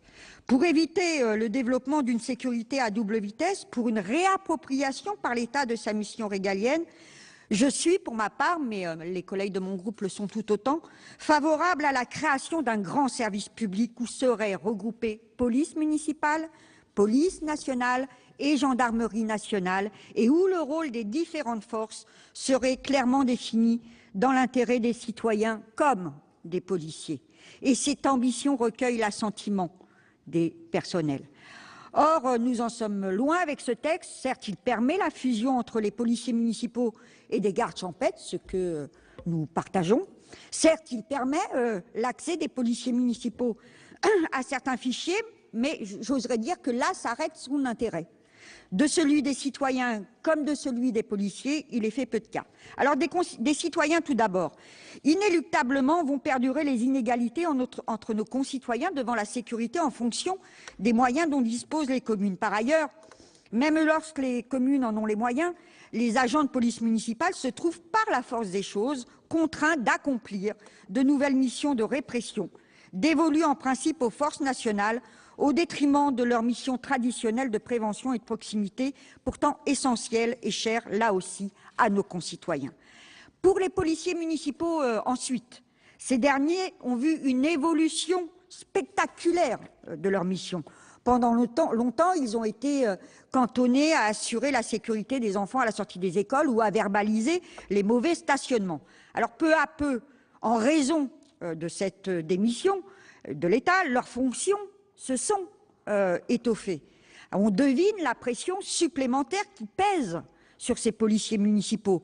On devine aussi le mal-être de ces policiers qui, du fait des nouvelles charges qu'ils subissent, ont le sentiment légitime de ne pas être reconnus à leur juste valeur. Alors j'en ai reçu un très grand nombre de leurs représentants dans un très large panel au moment de la parution du rapport et pas plus tard encore que la semaine dernière pour discuter de cette proposition de loi. Et je peux vous confirmer ce mal-être et relayer ici leur insatisfaction devant un texte qui fait encore une fois l'impasse sur le volet social, sur la pénibilité, sur leur rémunération et sur leur retraite. En effet, avec un salaire moyen légèrement supérieur à 1 500 € après 20 ans d'exercice et moins de 1 000 € de retraite, la revalorisation de leurs droits sociaux est à juste titre une attente forte des syndicats et de l'ensemble des personnels. Ces personnels sont le service public. Ce personnel, ce sont tout simplement des femmes, des hommes, des policiers du quotidien, comme ils s'appellent, qui méritent que leurs revendications sociales soient enfin entendues. Alors, mes chers collègues, oui, nous espérions beaucoup, et beaucoup plus après l'excellent rapport de nos collègues François Pillet et René Vandierendonck, et le non moins excellent débat que nous avions eu ici même en janvier 2013, mais malgré quelques avancées, je l'ai dit tout à l'heure, qui sont attendues, notamment par les gardes champêtres, ce texte n'est pas au rendez-vous du souffle du rapport de nos collègues. C'est un texte qui n'est pas abouti. Puis alors, quant au débat sur l'appellation police territoriale, police municipale, avant de changer la dénomination, encore faudrait-il savoir de quel territoire il s'agit. Parce que police territoriale, à l'aube de textes qui vont beaucoup nous occuper ici au Sénat d'ici quelque temps, je voudrais bien savoir ce que cela suppose ou ce que cela veut dire. Je ne suis pas sûre qu'on en sache beaucoup aujourd'hui et je suis donc favorable à ce qu'on en reste à l'appellation police municipale pour l'heure. Donc vous l'aurez compris, je l'ai dit, ce texte manque d'ambition, mais il y a quelques avancées et c'est la raison pour laquelle nous nous abstiendrons. Merci Madame la Présidente. La parole est à Madame Anne-Marie Escoffier pour le groupe RDSE.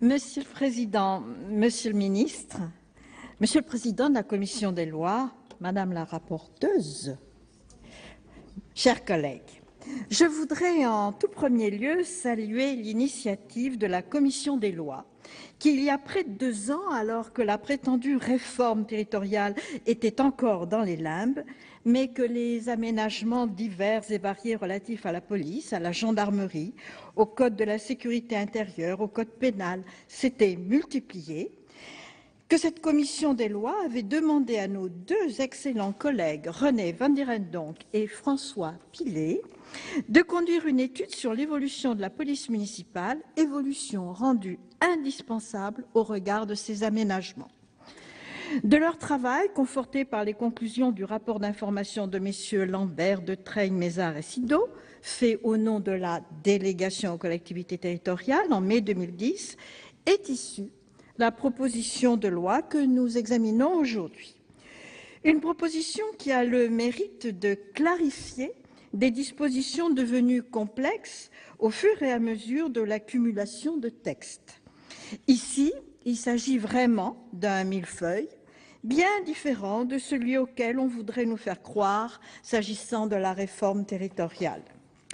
Une proposition qui veut donner une nouvelle unité à la police municipale en donnant sens à son organisation et son fonctionnement, et cela en complémentarité avec les forces de sécurité, qu'elles soient de police ou de gendarmerie.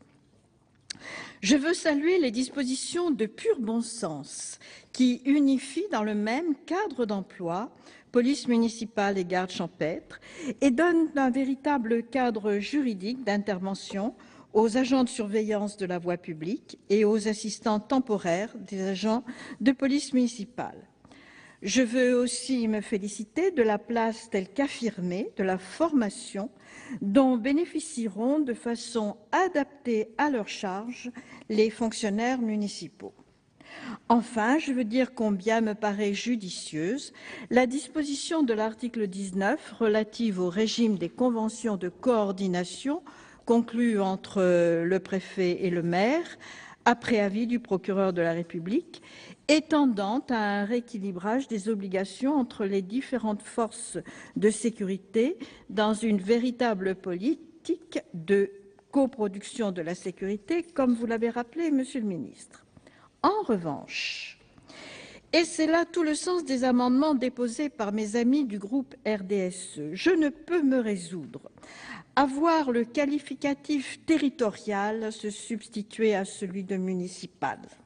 Quelle étrange manière que de vouloir tout faire passer par le mot territorial, comme si nos municipalités d'hier, d'aujourd'hui et de demain encore, je l'espère, n'avaient plus d'existence. La référence aux polices municipales, tout son sens pour nos concitoyens, et ce n'est pas parce que ces fonctionnaires sont employés, par exemple, au sein d'un parc naturel régional, qu'ils perdraient leur identité. Oublierait-on que les dispositions existent bel et bien déjà à l'article 22.12.5 du Code général des collectivités territoriales pour organiser au sein des communes volontaires les mutualisations nécessaires au bon fonctionnement des services identifiés au sein des parcs, des régions ou des départements, sans qu'il soit prévu de changer, nous disait notre ami Van Dierendonck tout à l'heure, d'un iota le rôle du maire. Serait-ce raisonnable, à l'heure où personne ne connaît le devenir des régions, réduites à 14 et doublées de périmètre, et encore moins celui du département, disparaîtra pas à l'horizon 2021, 2015, 2020, de modifier cet intitulé de police municipale devenu familier à tout un chacun.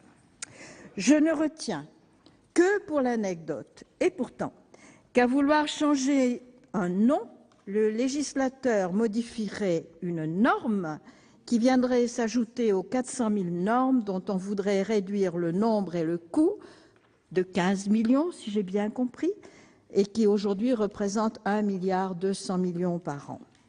Je ne me résoudrai pas davantage à accepter la nouvelle énumération de pouvoirs du maire, élargie à la tranquillité, la prévention, la surveillance du bon ordre, et fort heureusement débarbouillée d'une notion de moralité dont la portée eût mérité d'abondants commentaires, tout comme celle de commodité de la voie publique.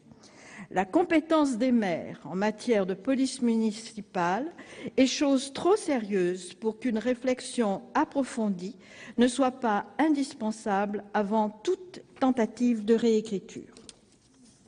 Enfin, je soutiendrai l'amendement de suppression de l'article 18 qui interdit la coexistence du Conseil local de sécurité et de prévention de la délinquance et d'un conseil intercommunal de même nature mais élargi. J'observe que l'article L132-4 du Code de la sécurité intérieure n'ouvrait qu'une possibilité et non une obligation, et que c'était là le moyen de mieux répondre par une solution adaptée aux problèmes recueillis sur le terrain.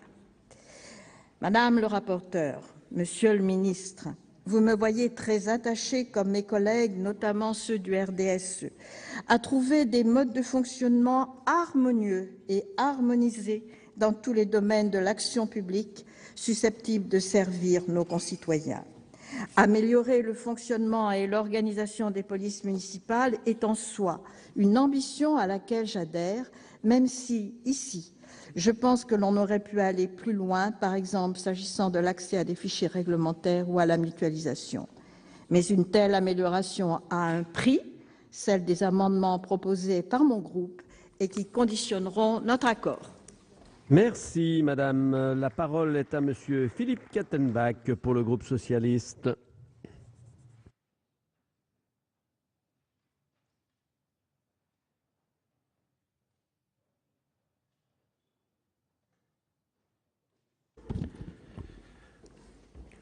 Monsieur le Président, Monsieur le Ministre, Madame le rapporteur, mes chers collègues, à l'automne 2012, nos collègues René Vandierendonck et François Pillet rendaient publiques leurs recommandations qu'ils avaient formulées dans le cadre de leur mission d'information sur les polices municipales.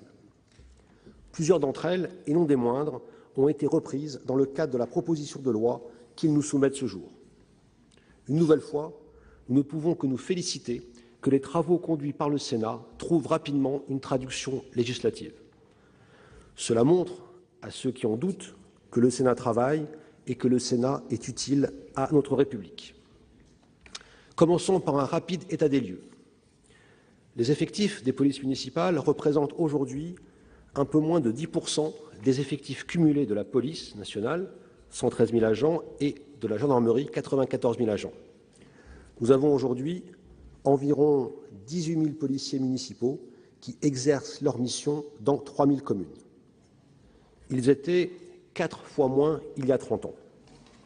Ces quelques chiffres montrent qu'aujourd'hui, la police municipale correspond à une réalité concrète dans nos communes et qu'elle est très différente suivant les communes. En effet, moins d'une dizaine de communes comptent en France des effectifs de police municipale supérieure à 100 agents, quand, dans le même temps, la moitié des villes qui en sont dotées disposent d'un seul agent. Cette grande hétérogénéité se retrouve également au niveau des équipements et notamment du type d'armement dont sont dotés ces agents. Elle s'observe aussi au niveau des missions confiées aux polices municipales. Dans de nombreuses communes, les agents de police municipale ont une activité de police administrative effectuée de jour, telle que par exemple la surveillance des marchés. Dans d'autres communes, les agents effectuent de véritables missions de sécurité publique, parfois même la nuit, intervenant en complément, et j'ai envie de dire parfois et peut-être trop souvent à la place des services de l'État. C'est en raison de ces importants contrastes qu'il convient de ne pas déroger aux principes selon lesquels les polices municipales interviennent en complément de la police nationale ou de la gendarmerie nationale. Pour les socialistes, seules les forces régaliennes sont en effet à même d'assurer l'égalité de tous les citoyens en matière de sécurité sur l'ensemble du territoire et devraient efficacement contre les agissements des criminels et des délinquants, car nous le savons tous, ces agissements ne s'arrêtent pas aux frontières des communes. Alors il y a eu malheureusement une érosion très forte des effectifs de police nationale et de gendarmerie durant les 2 précédents quinquennats, et même si cette érosion a été stoppée avec le changement de majorité et l'arrivée de renforts très attendus dans les commissariats et les gendarmeries, nous le savons, les maires de France ont été confrontés à ces diminutions importantes d'effectifs. Et je tiens d'ailleurs à remercier l'actuel ministre comme le précédent d'avoir maintenu cette priorité de renforcer les effectifs des forces régaliennes. Moi, je l'ai connu en tant que maire de Clamart, où, quand j'ai été élu en 2001, il y avait 130 agents affectés au commissariat, et en 2011, il en restait 97. On voit donc que l'érosion a été très forte dans les commissariats. Cela dit, il faut que la police municipale ne remplace pas la présence de l'État. Elle a en effet vocation à accompagner les forces régaliennes, et dans la mesure où les effectifs de celles-ci peuvent souvent s'avérer insuffisants, la décharger des tâches annexes afin de lui permettre de se concentrer sur les missions qui ne sauraient incomber à des services municipaux. Il y a dans notre pays un droit à la sécurité. Nos concitoyens sont extrêmement sensibles sur cette question, et c'est vrai que l'augmentation de la délinquance, notamment celle touchant les personnes, renforce ce besoin de sécurité. Il s'agit d'un principe d'égalité républicaine qui est essentiel et que nous devons préserver. Alors oui, je le dis, si les socialistes, si l'État venait un jour à s'en remettre très largement aux communes pour assurer la sécurité de nos concitoyens, nous serions tout de suite confrontés, selon les territoires, à une inadéquation entre les besoins et les moyens et à de grandes inégalités. On le voit déjà un petit peu, les villes disposant d'importantes ressources fiscales pourraient se doter d'effectifs adaptés. Et, en revanche, les villes disposant de peu de moyens seraient bien sûr démunies. L'égalité républicaine en serait rompue sur un point pourtant primordial, celui du droit à la sécurité des personnes et des biens.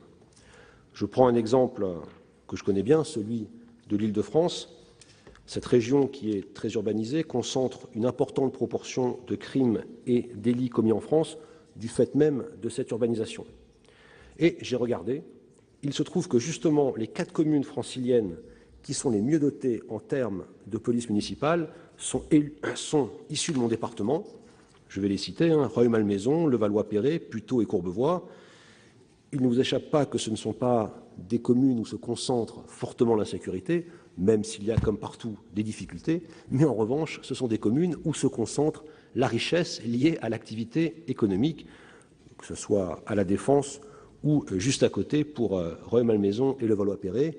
Et donc on le voit, c'est clair et c'est parlant, lorsque les villes disposent de ressources fiscales importantes, eh bien elles ont les moyens d'avoir des polices municipales nombreuses et bien sûr une plus grande efficacité dans la lutte contre la délinquance.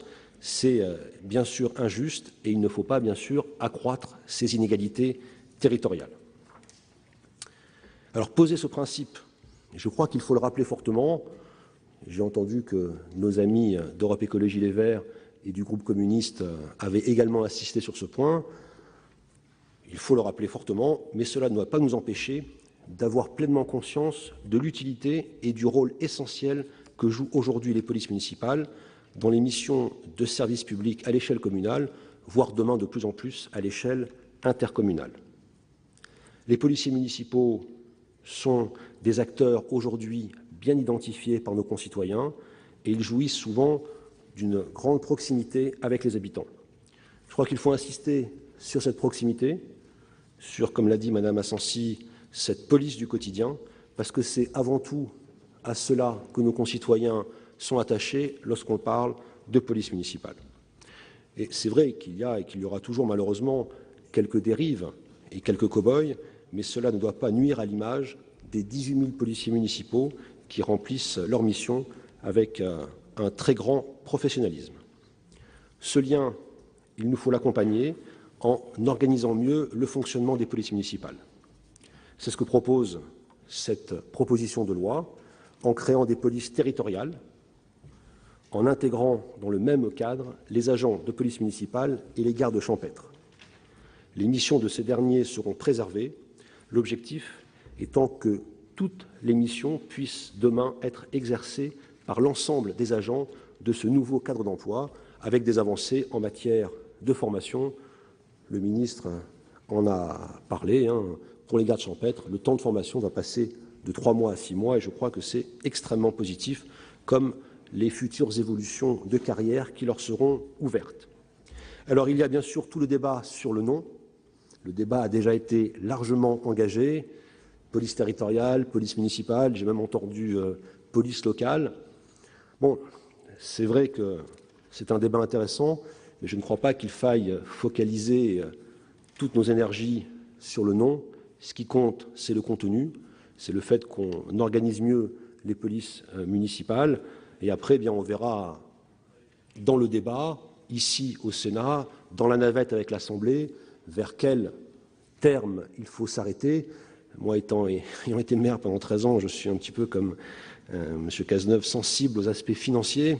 C'est vrai que si tout cela induit des coûts importants pour les communes, à un moment où on ne peut pas dire qu'elles soient bien dotées, je crois qu'on sera dans un mauvais tempo. Donc prenons peut-être le temps de bien y réfléchir, mais quoi qu'il en soit, il faut également, et je sais que certains sénateurs socialistes ont des amendements en ce sens, bien marquer la différence entre la police nationale et les polices territoriales, municipales, locales, pour qu'il n'y ait pas d'ambiguïté et de confusion dans l'esprit de nos concitoyens. J'en viens maintenant à la rédaction nouvelle de l'article L. 2212-2 du Code général des collectivités territoriales, qui définit les pouvoirs de police générale du maire et qui résulte d'une accumulation progressive avec de nombreuses modifications législatives. Les auteurs de la proposition de loi ont donc également souhaité clarifier cette rédaction, et c'est une très bonne chose. Par souci de lisibilité, l'énumération des compétences est désormais ramassée en 6 notions cardinales: la tranquillité, la sécurité, la salubrité publique, la prévention et la surveillance du bon ordre, ainsi que la sûreté et la commodité de la circulation sur la voie publique. Également, des efforts importants sont faits en matière de formation, et c'est un enjeu aujourd'hui essentiel pour les polices municipales comme pour toute la fonction publique territoriale. La délivrance de l'agrément du procureur de la République et du préfet sera désormais conditionnée à la transmission des avis de fin de formation initiale délivrés par le président du CNFPT, et je crois que c'est une avancée pour s'assurer d'une bonne formation et d'une bonne efficacité des agents de police municipale. Et puis, la proposition de loi propose de modifier le régime des conventions de coordination. Moi, je suis favorable, le groupe socialiste également, et puis la commission des lois, à ce que cette convention fasse l'objet d'une signature par le procureur de la République. C'est d'ailleurs le cas déjà dans des départements où le procureur a déjà signé ces conventions de coordination. Je ne crois pas que ce soit source de lourdeur, de dysfonctionnement ou d'ambiguïté. Je crois que lorsqu'on a des acteurs qui travaillent ensemble, qui font de la coproduction en matière de sécurité, et j'adhère assez au slogan « La sécurité, c'est l'affaire de tous », cela peut se traduire à un moment par la signature de l'ensemble des acteurs d'un document commun. Et nous avons là, je crois, l'occasion de le faire avec cette signature des conventions de coordination. Il faut donner vraiment toute sa force à ce partenariat qui est indispensable. Si on veut faire reculer l'insécurité, si on veut rassurer nos concitoyens, il faut vraiment mobiliser toutes les forces, la police, la gendarmerie, mais également la justice et puis les collectivités locales, et que tout cela se traduise par la signature de ces conventions sera, je crois, extrêmement positif. Un mot également sur les fichiers, pour dire que le groupe socialiste soutient complètement les amendements portés par la rapporteure et validés par la commission des lois. Il faut que les polices municipales aient accès aux fichiers. J'ai moi-même proposé à propos des conventions, à travers des amendements, que ce ne soit pas que le maire qui soit informé, signataire, donc forcément informé, mais que le conseil municipal soit également complètement informé des dispositions de la Convention, parce que souvent, lorsqu'on parle de sécurité, on pense bien sûr au maire, mais le maire a aussi un conseil municipal, et je crois que sur ces conventions, qu'il y ait un débat au conseil municipal n'est pas inutile. Ça permet l'information et du conseil municipal et par là même de l'ensemble des citoyens, et puis pourquoi pas également qu'il y ait des évolutions à la Convention pour tenir compte de propositions qui auraient été formulées lors des conseils municipaux. Plus on associera d'acteurs, et là en l'occurrence les conseils municipaux, plus on pourra vraiment avoir sur la sécurité un consensus le plus large possible et une capacité pour mobiliser vraiment toutes les énergies. Quelques mots pour me féliciter également qu'on reconnaisse le travail effectué par les ASVP et qu'on leur permette un accès à la formation qui sera rendu obligatoire, et puis également que soient traités les assistants temporaires de police municipale pour clarifier là aussi le travail de ces agents. Il y a eu des évolutions ces dernières années.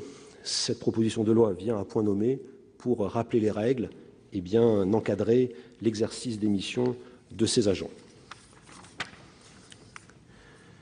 Pour conclure, je veux saluer l'excellent travail des deux auteurs de la proposition de loi qui ont su travailler de manière consensuelle au-delà des clivages politiques.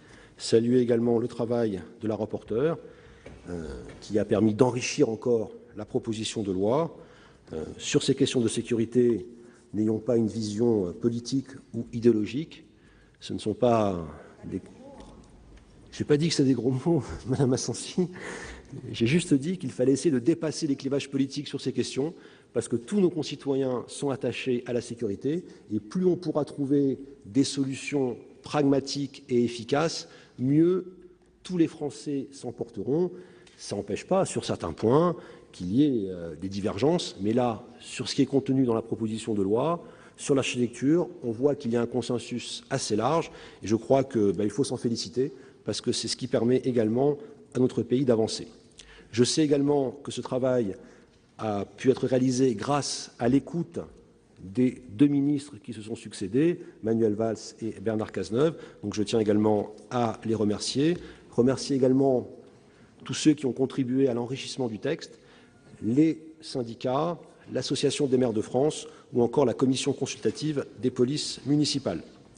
L'ensemble de ce texte permettra de mieux accompagner les polices territoriales dans l'exercice de leur mission quotidienne, au plus près des habitants, et de renforcer leur complémentarité avec les forces régaliennes, tout ça grâce à un partenariat renouvelé. Aussi, le groupe socialiste soutiendra cette proposition de loi. Je vous remercie. Voilà pour l'examen de cette proposition de loi sénatoriale qui vise la mise en place d'une police territoriale, police qui fusionnerait donc le cadre d'emploi de garde champêtre et celui de policier municipal. Vous l'avez vu hier après-midi, les débats ont été relativement consensuels, même s'il y a eu un débat sur le terme même de police territoriale. Sur le fond, sur cette fusion de ces deux cadres d'emploi, eh bien, il y avait plutôt un accord au sein du Sénat. Vous pouvez toujours voir et revoir toutes les séances sur notre site sur publicsénat.fr. Prochain rendez-vous de l'actualité parlementaire cet après-midi à 16h30 pour 24h Sénat, la séance présentée par Delphine Girard. Très bonne journée sur les chaînes parlementaires.